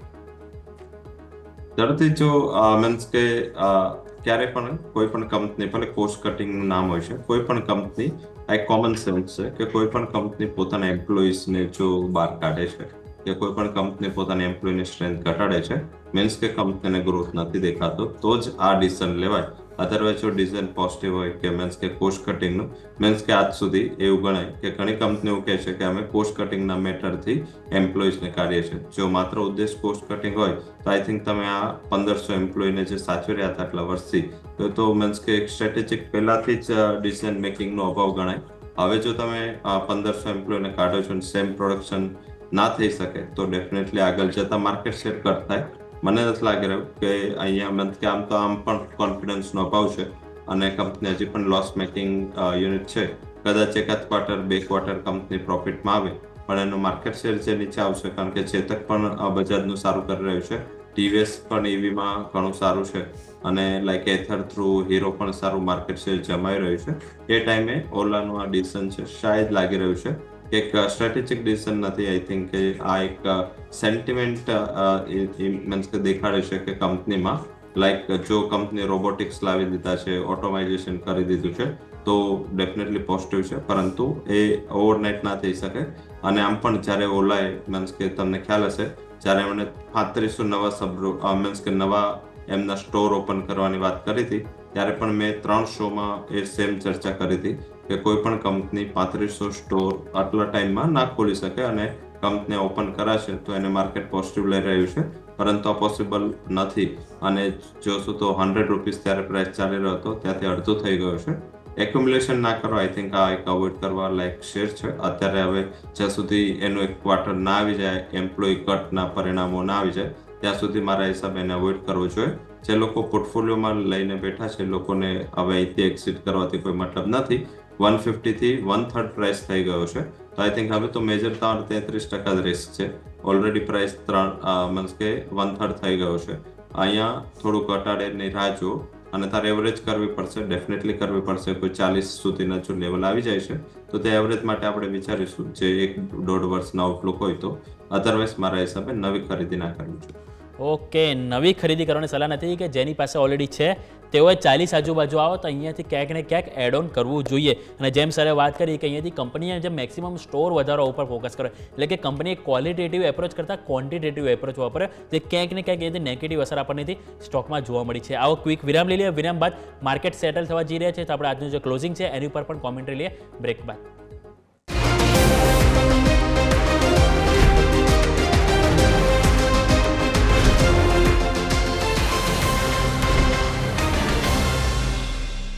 બ્રેક બાદ આપનું સ્વાગત છે. આવો નજર કરીએ આપણે અહીંયાથી સૌથી પહેલાં ક્લોઝિંગ ઉપર માર્કેટના 22,133 ઉપર નિફ્ટી કારોબાર કર્યો છે, એટલે કે ક્યાંક ને ક્યાંક લીલા નિશાનમાં કારોબાર કર્યો છે.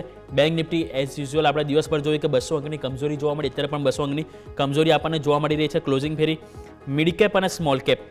મિડ કેપમાં નજર કરીએ તો ઓલમોસ્ટ લીલા નિશાનમાં કારોબાર છે, 60 અંકની મજબૂતી છે. સ્મોલ કેપમાં 40 અંકની કમજોરી, ઓલમોસ્ટ 5% કમજોરી જોવા મળી રહી છે. પરંતુ સામે નિફ્ટી ઓટો આઈટી કે જ્યાં સારી તેજી આપણને દિવસથી અત્યાર સુધી જોવા મળી, સાથે રિયલ એસ્ટેટ અને મેટલ જુઓ કે જ્યાં 1% વધુની મજબૂતી જોવા મળી રહી છે. તો સ્વાભાવિક છે કે આપણે ચર્ચા પર રિયલ એસ્ટેટથી સૌથી પહેલાં આપણે શરૂ કરીએ. તો રવિ સર, રિયલ એસ્ટેટ સેક્ટર ખાસ કરીને આપણે જોવું જોઈએ.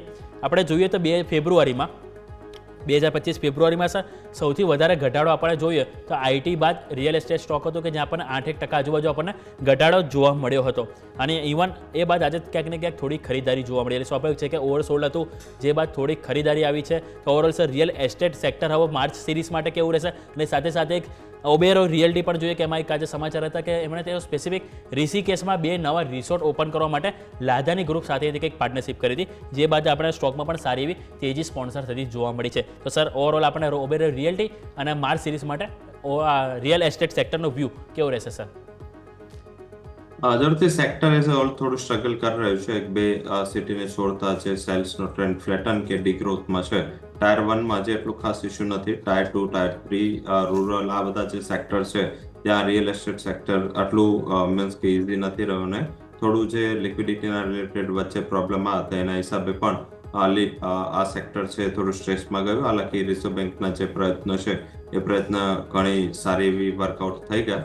અત્યારે એક જ સેક્ટર છે જ્યાં થોડી બૂમ છે, જે લક્ઝરી રિયલ એસ્ટેટ છે. ત્યાં થોડી અત્યારે ડિમાન્ડ હજી બની છે. આમાં બેઝિક જે રિયલ એસ્ટેટ અને રેસિડેન્શિયલ છે એમાં ટ્રેન્ડ થોડો ફ્લેટન છે. ઓફિશિયલ પ્રોપર્ટીમાં પણ ટ્રેન્ડ થોડો ફ્લેટન થઈ ચૂક્યું છે. એટલે માર્કેટ થોડું છે સેક્ટર્સમાં સ્ટોક સ્પેસિફિક અત્યારે તેજીના માહોલ જોયો છે. ઓબેરોય લક્ઝરી રિયલ એસ્ટેટમાં છે, મેક્રોટેક એમાં છે. તો આ બે સ્ટોક મને એવું લાગી રહ્યું છે કે સારો પરફોર્મ કરી શકે. ઓબેરોયમાં ન્યૂઝ પણ હતા, જે ઋષિકેશ વાળા જે ન્યૂઝ છે નવા રિસોર્ટના, એ પણ અહીંયા પોઝિટિવ સાબિત થઈ શકે. ધીમે ધીમે મને એવું લાગી રહ્યું છે કે ઇન્ડિયન રિયલ એસ્ટેટ સેક્ટર કંપનીઓ છે એ ટુરિઝમ ઉપર, જેમ યુએસનું પણ ત્યાંની જે પણ રિયલ એસ્ટેટ કંપનીઓ છે, ઘણી બધી રિયલ એસ્ટેટ કંપનીઓના ટુરિઝમ ક્ષેત્રમાં, હોટલ સેક્ટરમાં છે. તો શાયદ આપણી કંપનીઓ પણ ધીમે ધીમે એ સાઈડ જોઈ રહી છે અને એ સાઈડ ડેવલપમેન્ટ કરી રહી છે. મારા હિસાબે એક પોઝિટિવ બાબત છે. તો આગળ જતા જ્યારે રિકવરીના ચાન્સ બનશે ત્યારે આ બે કંપનીઓ આઉટ પરફોર્મ કરશે. સેક્ટર વાઇઝ એટલું ગ્રોથના ચાન્સીસ નથી દેખાઈ રહ્યા. હજી પણ અનસર્ટનિટીઝ ઘણી છે અને ત્યારે મીન્સ કે ફાઇનાન્શિયલ માર્કેટ અને રિયલ એસ્ટેટ માર્કેટ થોડું જ્યારે સબડ્યુડ હોય છે, એક થોડું ઇકોનોમિક અનસર્ટનિટીઝનું એક ઇન્ડિકેશન પણ હોય છે. તો મારા હિસાબે જે અત્યારે ગ્લોબલી ચેન્જીસ ચાલી રહ્યા છે, જે ટ્રમ્પ ટેરિફ લઈને માર્કેટના કોન્ફિડન્સ, ખુદ યુએસના પણ તમે કન્ઝ્યુમર કોન્ફિડન્સના આંકડાઓ જુઓ તો સેકન્ડ થયા છે, નીચે આવે છે. ઇન્ફ્લેશનના પ્રોબ્લેમ છે અને રિયલ એસ્ટેટ ડેવલપરને એક એડિશનલ નેગેટિવ એ છે કે કોમોડિટીના પ્રાઇસીસ, પર્ટિક્યુલર મેટલ પ્રાઇસીસ છે એ વધી રહ્યા છે, કારણ કે જે યુએસ છે એ પોતે ટેરિફ લગાવી રહ્યું છે મેટલ્સ પર, જેમાં સ્ટીલ, એલ્યુમિનિયમ અને હવે કોપરનું પણ ટાઈમ છે. આઈ થિંક એવું લાગી રહ્યું છે કે આના હિસાબે માર્જિન્સમાં થોડું હિટ આવશે. તો થોડું મીન્સ કે આ સેક્ટરમાં કોશિયસ રહેવું જોઈએ. એટલીસ્ટ એકાદ ક્વાર્ટર વોલ્ટાલિટી રહેશે, પરંતુ આ વોલ્ટાલિટીમાં જો નીચે મળે છે તો ઓબેરોય રિયલ્ટી અને મેક્રોટેક ડેવલપર પર ફોકસ કરવું છે. ઓકે, જો ઘટાડો મળે તો અહીંથી ઓબેરોય રિયલ્ટી અને સાથે સર કીધું મેક્રોટેક ડેવલપર્સ, જેની ઉપર તમારેથી ફોકસ હોવું જોઈએ. સર 2025માં નજર કરીને ટાયર સ્ટોક છે પંચર થઈ ગયો, આપણે એમ કહી શકાય. કારણ કે સર એક બાજુ આપણે જોઈએ તો નેચરલ રબર જે હોય એની માંગ પ્રોડક્શનની સરખામણીમાં 6 ગણી વધી ગઈ છે. અને સાથે કે અનુમાન એવું છે કે જે માંગ વધશે એટલે સ્વાભાવિક છે કે રબરની કિંમતમાં પણ વધારો થઈ શકે છે. અને જે ટોપ 5 જે સ્ટોક છે સર ટાયર સ્ટોક 2025માં સર 10થી 37% સુધી ઘટી ગયા છે. અને કારણ કે કુલ જે ટાયરના કુલ જે 1.42 મિલિયન ટન જે વપરાશ થાય છે એનું 34% તો આપણે ઇમ્પોર્ટ કરીએ છીએ. અને આપણે ઇમ્પોર્ટ જોઈએ તો સર ઓવરઓલ આપણે જે જાપાન છે, થાઈલેન્ડ છે, ઇન્ડોનેશિયા, સાઉથ કોરિયા, ચાઇના, આ બધા દેશ છે કે જ્યાંથી આપણે 34% ઇમ્પોર્ટ કરીએ છીએ. એટલે કે જે રિપોર્ટ સામે આવ્યો એમાં તો આપણે કહી રહ્યા છીએ કે જે આના કારણે રબરની કિંમત ક્યાંક ને ક્યાંક વધશે. સ્ટોક ઉપર સર નેગેટિવ અસર જોવા મળી 10થી 36%. જે કે સિમેન્ટ છે, સીએટ છે, એમઆરએફ છે, જે મોટી દિગ્ગજ કંપની છે ટાયરની, કે જેમાં સર ઓવરઓલ નેગેટિવ અસર જોવા મળી છે. હવે અનુમાન છે કે આગળ પણ આ કિંમત વધવાની છે. તો સર આ શું હજુ પણ ઘટાડો આગળ યથાવત રહેશે કે અહીંયાથી ક્યાંક ને ક્યાંક આપણે અહીંથી બાઉન્સ બેક એક્સપેક્ટેશન કરવું જોઈએ સર? ઝડપથી થોડું જો ઓટો સેલ્સને લઈને પણ થોડું કન્સર્ન છે. થોડા જે ઓટો સેલ્સનો નંબર આ ક્વાર્ટરમાં હશે, શાયદ આટલું રોઝી પિક્ચર આગળ જતા નહીં જોવા મળે. અને હવે ધીમે ધીમે મીન્સ કે કંપનીઓ આમાં નવી કંપનીઓ નવા સેગમેન્ટમાં ફોરે કરી રહી હતી. હાલાકી અત્યારે જે રબરની અવેલેબિલિટી છે, કારણ કે ઇન્ડિયામાં જે રબરનું ટોટલ પ્રોડક્શન છે એ ખાલી કેરલા અને સાઉથ પૂરતું ડિપેન્ડન્ટ છે. જે આપણી પૂરી જે ટોટલ ડિમાન્ડ છે એના બહુ ઓછા પર્સન્ટેજ છે, એટલે આપણે મેજરલી ઇમ્પોર્ટ પર આધારિત છે. સાથે ચાઇનીઝ ટાયરનું જે સેકન્ડરી માર્કેટ છે એમાં મોટું હેંગઓવર લઈને બેઠું છે, કારણ કે ઇન્ડિયામાં મીન્સ કે કોસ્ટ સેન્સિટિવિટી બહુ વધારે છે અને પ્રાઇસ સેન્સિટિવિટી વધારે છે. તો એના હિસાબે ચાઇનીઝ ટાયરનું ડમ્પિંગ છે એક મોટો ઇસ્યુ પણ આ સેક્ટરમાં છે.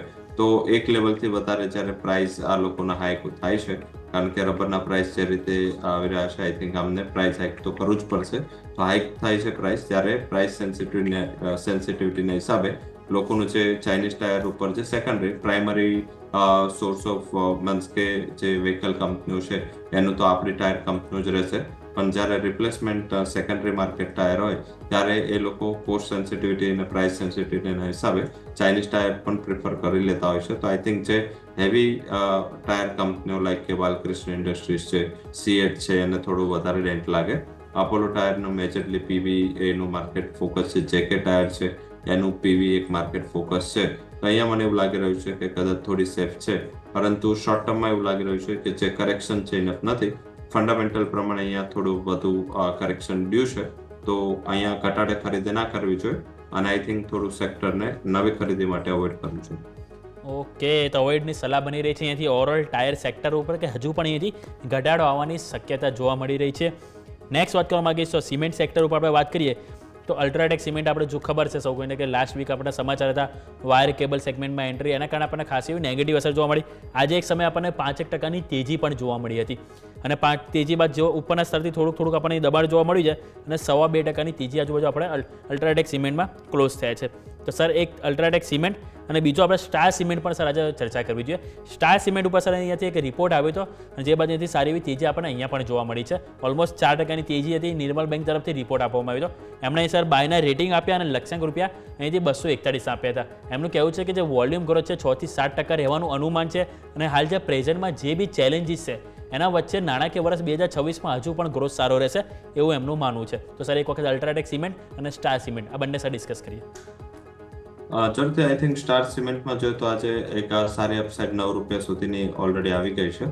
એટલે બેઝિકલી અત્યારે થોડું એવું લાગી રહ્યું છે કે આમ પણ મિડ અને સ્મોલ કેપ કંપની ઉપર જે માર્કેટનો રૂખ છે એ થોડું ઇઝી નથી. અલ્ટ્રાટેક સિમેન્ટમાં મીન્સ કે અલગ અલગ બિઝનેસમાં ફોરે થઈ રહ્યું છે એના હિસાબે લોકો થોડું એને એ નેગેટિવ જોઈ રહ્યા છે, કારણ કે બેઝિકલી કંપની પહેલા મીન્સ કે સિમેન્ટમાંથી પેન્ટમાંથી હવે વાયર એન્ડ કેબલ બિઝનેસમાં આવી રહી છે.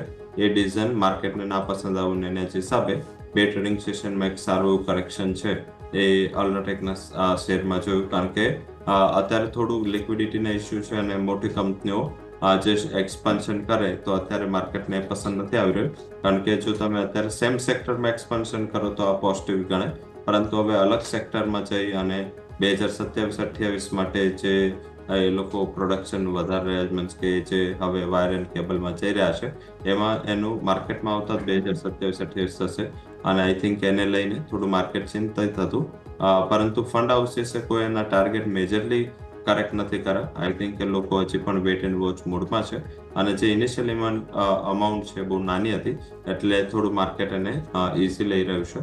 આમ પણ હાઈ લેવલથી સારું કરેક્શન આવી ગયું છે. 10,000થી નજીક મળે એક્યુમ્યુલેશન સ્ટાર્ટ કરવું જોઈએ.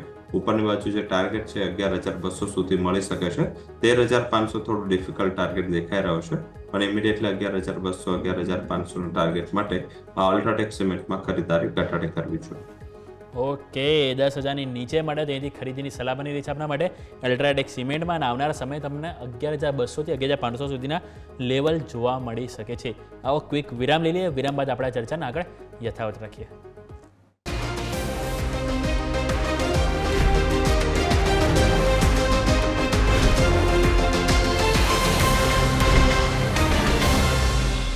બ્રેક બાદ આપનું સ્વાગત છે. આવો નજર કરીએ આપણે માર્કેટ ઉપર તો ક્લોઝિંગ તાજા આપણને ઓવરઓલ 22,120 તરફ જોવા મળ્યું છે, એટલે કે ઓલમોસ્ટ ફ્લેટ સેટલમેન્ટ જોવા મળી છે.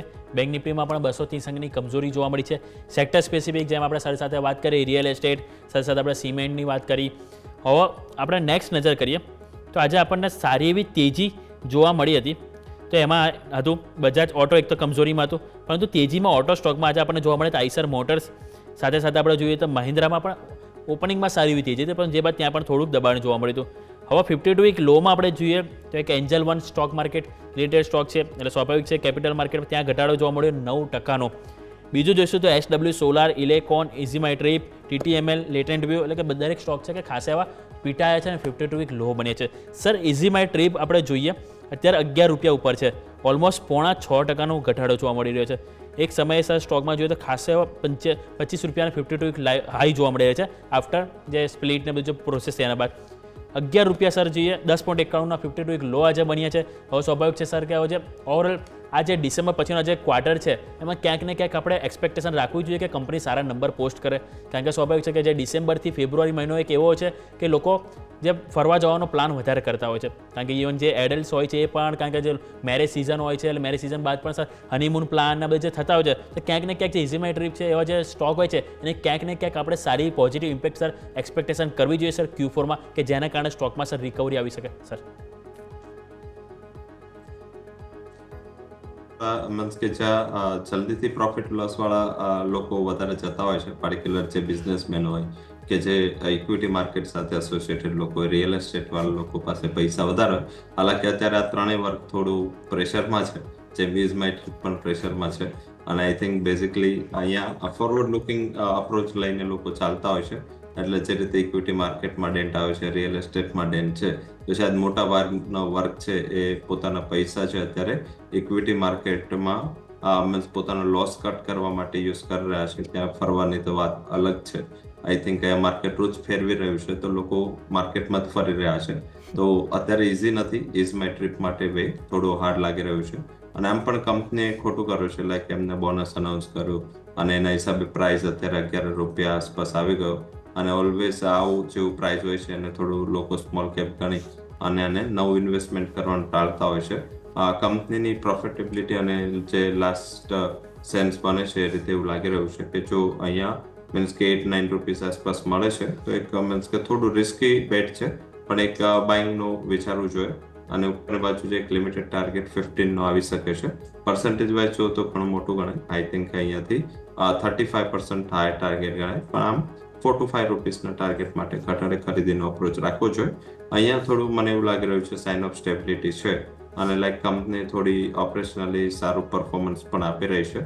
તો જો થોડું ઘટે છે આઈ થિંક કદાચ તમને નેક્સ્ટ જે ફરવાની સિઝન છે ત્યાં સુધી માર્કેટ અને સાથે સાથે આ સ્ટોક પણ સ્ટેબિલાઇઝ થતો જોવા મળી શકે. ઓકે, તો ઇવન ઇન શોર્ટ કે તમારે એક્સપેક્ટેશન કરવું હોય તો પહેલાં માર્કેટનો વધારો, જે બાદ તમે આ બધા સ્ટોક છે કે જેને તમે અહીંયાથી એક્સપેક્ટેશન કરો એટલે કે માર્કેટમાં પ્રોફિટ કમાવો તો તમે ફરવા જવાની અહીંયાથી વિચારી શકો છો. આવો સર આપણે નજર કરીએ ઇન્સ્યોરન્સ ઇન્ડસ્ટ્રી ઉપર. આપણે સર જોઈએ આ સેક્ટર પણ ઘણા ટાઈમથી થોડુંક ઠંડુ જોવા મળી રહ્યું છે. ઇવન ખાલી એક તેજી આજે સારી એવી HDFC લાઈફમાં જોવા મળી હતી. મોતીલાલ ઓસવાલ તરફથી સર રિપોર્ટ પણ હતો આમાં કે બાયના રેટિંગ એવો આપ્યા હતા અને એમણે કંઈક ટાર્ગેટ ₹800 આપ્યા છે. એમનું કહેવું છે કે આગળ માર્જિનમાં સુધારો જોવા મળી શકે છે અને સાથે એમનું કહેવું એવું છે કે એમની જે સુધારો જોવા મળવાની જે શક્યતા ફક્ત 2 ગ્રાહકો જ ટેક્સમાં લાભ મળશે એવું એમનું કહેવું છે. એટલે કે લાભ માટે અહીંથી લાઈફ ઇન્સ્યોરન્સ ખરીદે છે એવું એમનું કહેવું છે. કારણ કે સ્વાભાવિક છે કે સર કે હવે માર્ચ મહિનો આવશે એટલે લોકો કરશે શું કે જે નાણાકીય વર્ષનું જે ઓવરઓલ જે બી ટેક્સ હશે બચાવવા માટે ક્યાંક ને ક્યાંક તેઓ અહીંથી અલગ અલગ જે ટેક્સ રિલેટેડ ટેક્સ સેવિંગ જે બી પ્લાન હોય એમાં ઇન્સ્યોરન્સમાં તેઓ ઇન્વેસ્ટ કરતા હોય છે. તો એ મુદ્દાને પણ લઈને સર અહીંયાથી ચાન્સીસ કરી કે આ સ્ટોકમાં ક્યાંક ને ક્યાંક હવે થોડીક પોઝિટિવ એક્શન આપણને જોવા મળી શકે સર. મારા હિસાબે છે અત્યારે સિચ્યુએશન છે પર્ટિક્યુલર આ એક સારું ક્લેરિફિકેશન અને સારો ડેટા પણ ગણી શકાય. કારણ કે હવે જે મેજર ઇન્સ્યોરન્સ લેવાનું ઘણા બધાનું રીઝન ટેક્સ સેવિંગ પણ હતું. લાઈફ પ્રોટેક્શન ઉપરાંત જો ટેક્સ સેવિંગ મળે તો લોકોને આ એક ઘણી આકર્ષક પ્રોડક્ટ સાબિત થતી હતી. હાલાકી હવે જે રીતે 12,75,000 આસપાસની એક ઇફેક્ટિવ લિમિટ છે એ આધારિત માર્કેટને થોડું એવું રિસ્ક લાગી રહ્યું હતું કે કદાચ હવે જે મીન્સ કે ATC ની અંતર્ગત જે લોકો આમાં એન્ટ્રી કરી રહ્યા હતા એ નહીં કરે. ઓલ ઓવર તમે જો મીન્સ કે જે હાઈ બેઝ પર જે સેલરી આવે છે જેને 24 લાખ 30 લાખથી ઉપર જે સેલરી જાય છે એ લોકો માટે આ ઘણું ડિફિકલ્ટ છે. જો તમે એમાં લિમિટ જોશો તો આઈ થિંક કોઈ મેજર ફરક નથી પડતો. એમાં જે મીન્સ કે તમે જોશો તો તમે નવી સ્કીમમાં જાઓ કે જૂની ટેક્સની બંને સ્કીમ ઇફેક્ટિવલી સેમ જ પડે છે. તો આધારિત એવું લાગી રહ્યું છે કે આ ડેટા રિલાયબલ પણ છે અને ટ્રસ્ટવર્ધી પણ ગણી શકાય અને ઓલ ઓવર સ્ટોકના ફંડામેન્ટલ ઘણા સ્ટ્રોંગ છે.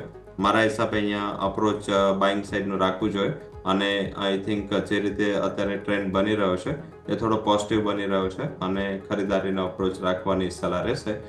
એક્યુમ્યુલેટ કરો 600 થી 580 વચ્ચે અને ઉપરની બાજુ જે ટાર્ગેટ છે એ તમને અપ્રોક્સિમેટલી 700 સુધીના મળી શકે છે. તો ખરીદારીનો અપ્રોચ રાખીને કારોબાર કરવો જોઈએ. ઓકે, અહીંથી ખરીદીનો એપ્રોચ તમારે રાખવો જોઈએ. ઓવરઓલ આપણે વાત થઈ ઇન્સ્યોરન્સ સેક્ટર ઉપર જેને તમારે ખાસ કરીને ફોકસ કરવું જોઈએ. સર એક IPO થીમ ઉપર પણ આપણે ચર્ચા કરવી જોઈએ. કારણ કે સર એક ટાઈમ હતો કે લોકોએ 2024માં ખાસા એવા પૈસા કમાયા IPOમાંથી. હવે ટાઈમ એવો છે કે માર્કેટ જે ઘટ્યું છે એમાં સર IPO વાળા જે બી સ્ટોક હતા કે જેમાં સારા એવા પૈસા લોકોને મળ્યા હતા એ જ સ્પીડે સર બધા સ્ટોક નીચે આવે છે. ઇવન જે સારા એવા સ્ટોક હતા NTPC ગ્રીન એનર્જી છે, ઇવન વિશાલ મેગામાર્ટ છે, બધા રિસેન્ટલી આપણને લિસ્ટેડ IPO જતા હતા કે જેમાં લોકોએ સારા એવા પૈસા કમાવ્યા હતા અને અત્યારે સર અમુક મોટા ભાગના IPO આપણે જોઈશું ને તેમને જે લિસ્ટેડ પ્રાઇસ તો ઠીક સર એમની જે ઇસ્યુ પ્રાઇસ છે ને એની બી નજીક આવી ગયા સ્ટોક. તો આવા ટાઈમે સર શું કરવું જોઈએ કે જે એક તો જે લોકોને IPO નહોતો લાગ્યો એ લોકોએ અહીંયા એક IPOની ખરીદીની ઓપોર્ચ્યુનિટી તરીકે જોવું જોઈએ અને જેને લાગ્યો હોય અને લોંગ ટર્મ પર્પઝથી જેને મૂકી રાખ્યા હોય એ લોકો માટે પણ સર શું સલાહ રહેશે? જરૂરથી બંને માટે એક જ સલાહ છે. આઈ થિંક કે જે અહીંથી લાઈક આપણે જે મૌલાની વાત કરી જે અહીંથી 3 ટાઈમ થઈ ગયો હતો અત્યારે JNK ઇન્ડિયા જો તમે જે 900 ઉપર શેર કામ કરી રહ્યો હતો, અત્યારે 260 આવી ગયો. તો ઓલરેડી જે નેગેટિવિટી હતી કે જે મીન્સ કે એક્ઝેગરેશન ઓફ વેલ્યુએશન હતું, તમે જોશો તો ઘણી કંપનીઓ પોતે મીન્સ કે કોન્ફિડન્સ એટલો હતો કારણ કે આઈપીઓ માર્કેટમાં તો બધું જ ચાલી જતું હતું. બધા જ શેર છે જે લોકો જીએમપી જોઈને ખરીદી કરી લેતા હતા, આઈપીઓ સબસ્ક્રાઇબ કરી લેતા હતા અને એમને સારા ભાવે જે જીએમપી હોય કે જે એક્સપેક્ટેડ રિટર્ન હોય એ ભાવે લોકોને નીકળવા પણ મળી જતું હતું અને આખી સાયકલ ચાલી હતી. ફોર એક્ઝામ્પલ, ઘણી બધી નંબર ઓફ કંપનીઓ એના આઈપીઓ પ્રાઇસથી ડબલ થઈ, એટલે જેને આઈપીઓ પ્રાઇસથી ડબલ લિસ્ટિંગ થયું એની પાસે એકની જગ્યાએ 2 આઈપીઓના સબસ્ક્રિપ્શનના પૈસા, પછી 2માં કરવું જે લાગે એને 4 થયા. એ રીતે આ એક સાયકલ વર્કઆઉટ થતી હોય છે અને આ સાયકલ જ્યારે એન્ડ કે સ્ટાર્ટ થાય એના પછી આ સાયકલ 6 થી 12 મહિના ચાલતી હોય છે. તો આ સાયકલ તેજી નીચેથી એન્ડ થઈ ચૂકી છે. હમણાં નજીકમાં કોઈ મોટા આઈપીઓ આવશે પણ નહીં આના હિસાબે, કારણ કે માર્કેટના જે સેન્ટિમેન્ટ છે થોડા અલગ અત્યારે કામ કરી રહ્યા છે. આઈપીઓ પૂરા થવામાં પણ થોડા ઇસ્યુ થઈ રહ્યા છે અને જ્યાં જ્યાં ઓવર વેલ્યુએશન હતી, જ્યાં જ્યાં નવા આઈપીઓમાં એક મોટી તેજી જોવા મળી હતી, ત્યાં જે 30 દિવસ, 90 દિવસ અને સાથે 180 દિવસ આ 3માં એન્કર ઇન્વેસ્ટર અને પ્રી આઈપીઓ ઇન્વેસ્ટર છે પોતે એક્ઝિટ પણ લેતા હોય છે. એટલે આમ પણ આનું જે ડેન્ટ છે એ લાગી રહ્યું છે, પણ નેગેટિવિટી આવી ચૂકી છે. 1/3 પ્રાઇસ થઈ ગયા કે અડધા પ્રાઇસ થઈ ગયા આઈથી, તો પછી મારા હિસાબે હોલ્ડ કરવું જોઈએ, એકાદ પરિણામો ની રાહ જોવી જોઈએ. હા, જે કંપની પોતે પરિણામો આપ્યા છે અને પોતે મીન્સ કે જે ડીઆરએચપી ફાઇલ થયું ને આરએચપી ફાઇલ થયું એ વચ્ચેનો જે ગ્રોથ હતો, લાઈક એના પહેલાના 3 વર્ષનો ગ્રોથ, અને એ આરએચપી ફાઇલ થયા પછી કંપની લિસ્ટ થઈ અને લિસ્ટ થયા પછીનો જો ગ્રોથ છે એમાં કોઈ સિગ્નિફિકન્ટ ફેરફાર હોય તો મારા હિસાબે 1/3 પ્રાઇસે પણ એક્ઝિટ થઈ જવું જોઈએ. કારણ કે ઘણી બધી કંપનીઓ હોય છે જ્યાં આઈપીઓના ટાઈમે એમનો પ્રોફિટ ઘણો સારો હોય ને પછી ધીમે ધીમે એ પ્રોફિટ નીચે આવતો હોય છે. ઉલટાનો વધવો જોઈએ, કારણ કે કંપની પોતે ડેટ રિપેમેન્ટમાં કે જે હોય છે ત્યાં વધુ યુઝ કરતી હોય છે. ઓએફએસ વાળા આઈપીઓ નહીં ચાલે, જે ઓફર ફોર સેલથી પ્રમોટર સ્ટેક વેચી ગયા છે કે ઇન્વેસ્ટર વેચી ગયા છે, ત્યાં મને જલ્દીથી રિકવરી નથી દેખાઈ રહી. પણ જે કંપનીના ફ્રેશ ઇસ્યુ હતા, ન્યૂ ઇસ્યુ હતા, એ બધા આઈપીઓ બેક ઓન ટ્રેક જશે. થોડો ટાઈમ લાગશે, પરંતુ અહીંયા વેલ્યુએશન પણ છે અને એક રિઝલ્ટનું ફોકસ કરતા રહો. જે કંપનીઓ સારા રિઝલ્ટ આપે છે, જ્યાં ફંડામેન્ટલી થીમ સારી છે, ત્યાં તમારે ફોકસ કરવું જોઈએ. અત્યારના કરેક્શન પર જો થીમ આધારિત અને સેક્ટર આધારિત તમે આપણે જે ચર્ચા કરી એ રીતે વેલ્યુએશન ફાઇન કરી, અને બહુ ઇઝી છે કારણ કે ભાવ પણ સારા લેવલ પર આવી ગયા છે, તો ઘટાડે ખરીદીનો અપ્રોચ રાખવું જોઈએ. ઓકે, તો ઓવરઓલ આપણે વાત થઈ આઈપીઓ રિલેટેડ સ્ટોક કે જેમાં અહીંથી ઓપોર્ચ્યુનિટી સારી હોય, ફંડામેન્ટલ સારા હોય, કે જેમાં તમારે અહીંથી ઘટાડે ખરીદીની તક લેવી જોઈએ. સર, એક સ્ટોક છે કે ટ્રાઇડન્ટ નામ છે. નામ એવું હતું કે સર 2021માં આ સ્ટોક દરેકના નજરમાં આવ્યો હતો, કારણ કે 2021માં સર આ સ્ટોક 14 રૂપિયાથી લઈને 68 રૂપિયા ગયો હતો ટ્રાઇડન્ટ. હવે એ ટાઈમે લોકોને ખરીદી કરવાનો પસંદ હતો, પરંતુ 2022થી લઈને અત્યાર સુધી સર આપણે ડેટા જોઈએ તો 40 રૂપિયાથી લઈને ઓલમોસ્ટ અત્યારે 52 એક લો બન્યા છે સ્ટોકમાં. 25.28 ઉપર ક્લોઝ થયો અને 24.63 આજે 52 એક લો બન્યા છે. એટલે કે ઓવરઓલ 20 અંકની રેન્જ છે કે જેમાં 3 વર્ષ કન્સોલિડેશન જોવા મળ્યું. અને જ્યારે સ્પીડ કંપનીએ પકડી હતી ત્યારે 14 રૂપિયાથી 68 લઈને, કે ત્યારે ઘણા બધા લોકો ખરીદવાની પસંદ કરતા હતા. ઘણી બધી આપણે જોઈએ તો સર ચેનલોવાળા પણ આ સ્ટોકને આયા કવર કરતા હતા, પણ અત્યારે સર કોઈ આ સ્ટોક ઉપર વાત નથી કરી. કારણ કે સ્વાભાવિક છે કે કંપનીનો જે બિઝનેસ સર જોઈએ તો એમાં જે કંપનીનો જે ત્રિમાસિકને પરફોર્મન્સ આવે એમાં ક્યાંક ને ક્યાંક તો થોડીક કમજોરી આપણને હાલ જોવા મળી રહી છે. કારણ કે ઇવન કંપની પેપર ઇન્ડસ્ટ્રી સાથે જોડાયેલી છે, સાથે સાથે જે બાથ યાન જે મેન્યુફેક્ચરિંગ કરે છે, એટલે સ્વાભાવિક છે કે ક્યાંક ને ક્યાંક ટેક્સટાઇલમાં પણ આપણને ઓવરઓલ ઘટાડો જોવા મળ્યો છે. તો સર એક વખત ટ્રાઇડન્ટ પર નજર કરી કે જે અત્યારે એક ટાઈમે જે 68 રૂપિયા સ્ટોક ગયો હતો, હવે 25 રૂપિયા નીચે આવી ગયો છે, તો આને સર કઈ રીતે જોવું જોઈએ સર?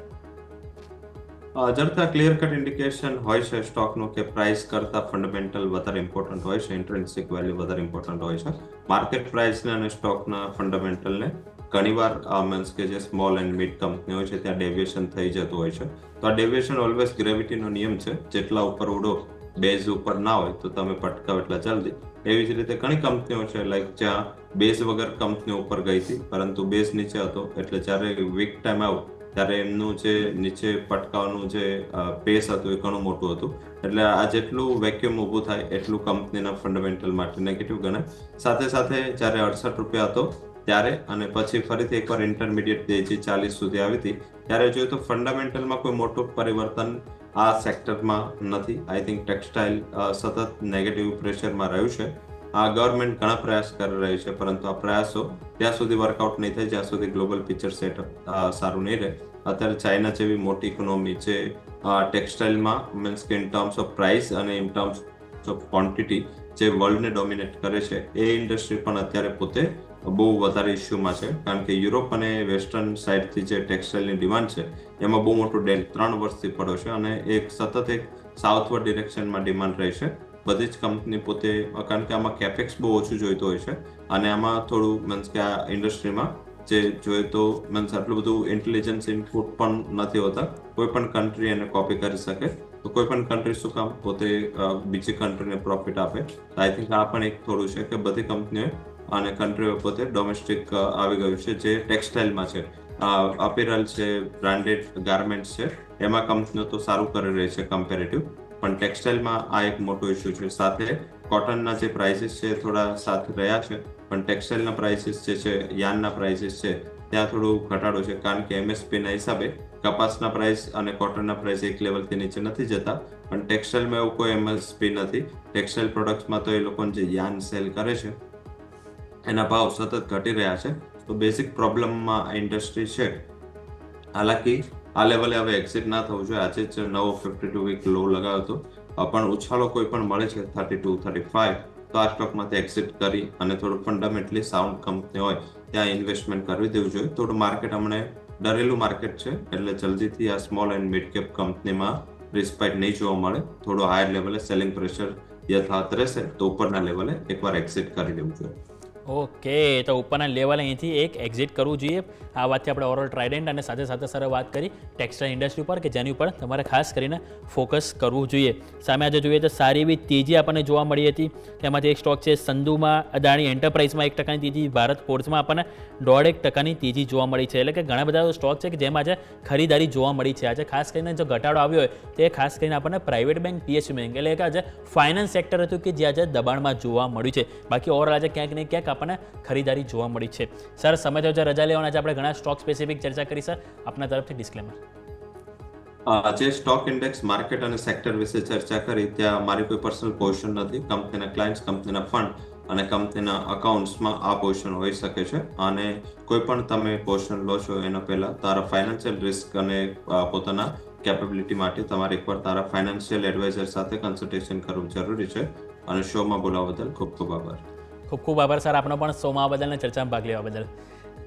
22,119 ઉપર ક્લોઝિંગ તો થયા છે, પરંતુ હવે 22,000 એક કેટલું ક્રુશિયલ છે એ હવે જોવાનું રહેશે આવતીકાલે. કારણ કે સ્વાભાવિક છે 22,000 એક મેઇન સપોર્ટ છે. જો એ તૂટે તો નીચે 21,800 જે ફેવરેટ લેવલ છે મારો નહીં, પરંતુ ઓવરઓલ માર્કેટમાં ચર્ચા થઈ રહી છે કે 21,800 એ આવનારા દિવસોમાં જોવા મળી શકે. પરંતુ હું માનું છું કે જો 22,000 નહીં તૂટે તો સ્વાભાવિક છે કે અહીંયાથી આપણને 22,500 સુધીના પણ લેવલ જોવા મળી શકે છે. અને ઉપરની તરફ જો બેંક નિફ્ટીની વાત કરું તો 48,114 ઉપર ક્લોઝિંગ થયું છે. હવે આ બેંક નિફ્ટીને જો મજબૂતી જોઈએ તો 3 પ્લેયર ઉપર ખાસ કરીને ધ્યાન રાખવાનું કહીશ. એક છે HDFC બેંક, બીજું જે આપણે વાત કરીએ તો એક્સિસ કાં તો ICICI અને સાથે સાથે PSUમાં વાત કરું તો SBI. આ 3 થી 4 સ્ટોક છે કે જો અહીંયાથી બેંક નિફ્ટીને સારી તેજી સ્પોન્સર કરવી હોય તો આ ખાસ કરીને સ્ટોક છે કે જેને અહીંયાથી મજબૂતી બતાવવી પડશે. એટલે કે ઓવરઓલ સ્વાભાવિક છે કે મોટી જે દિગ્ગજ કંપનીઓ છે એ લોકોએ અહીંયાથી સારું પ્લે કરવું પડશે. ઓવરઓલ આપણે આ વાત થઈ માર્કેટની. તો આવો આ સાથે સમય થયો રજા લેવાનો. મને યોમિકને આપશો રજા. આગળના અપડેટ્સ માટે જોતા રહો ન્યૂઝ કેપિટલ ગુજરાત.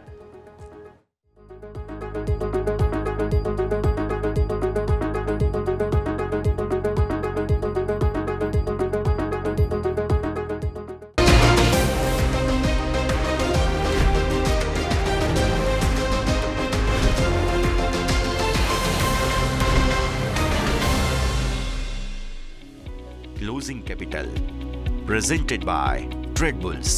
अब ट्रेडिंग सबके बस की बात है. को powered by Net Protector. Protect your digital life.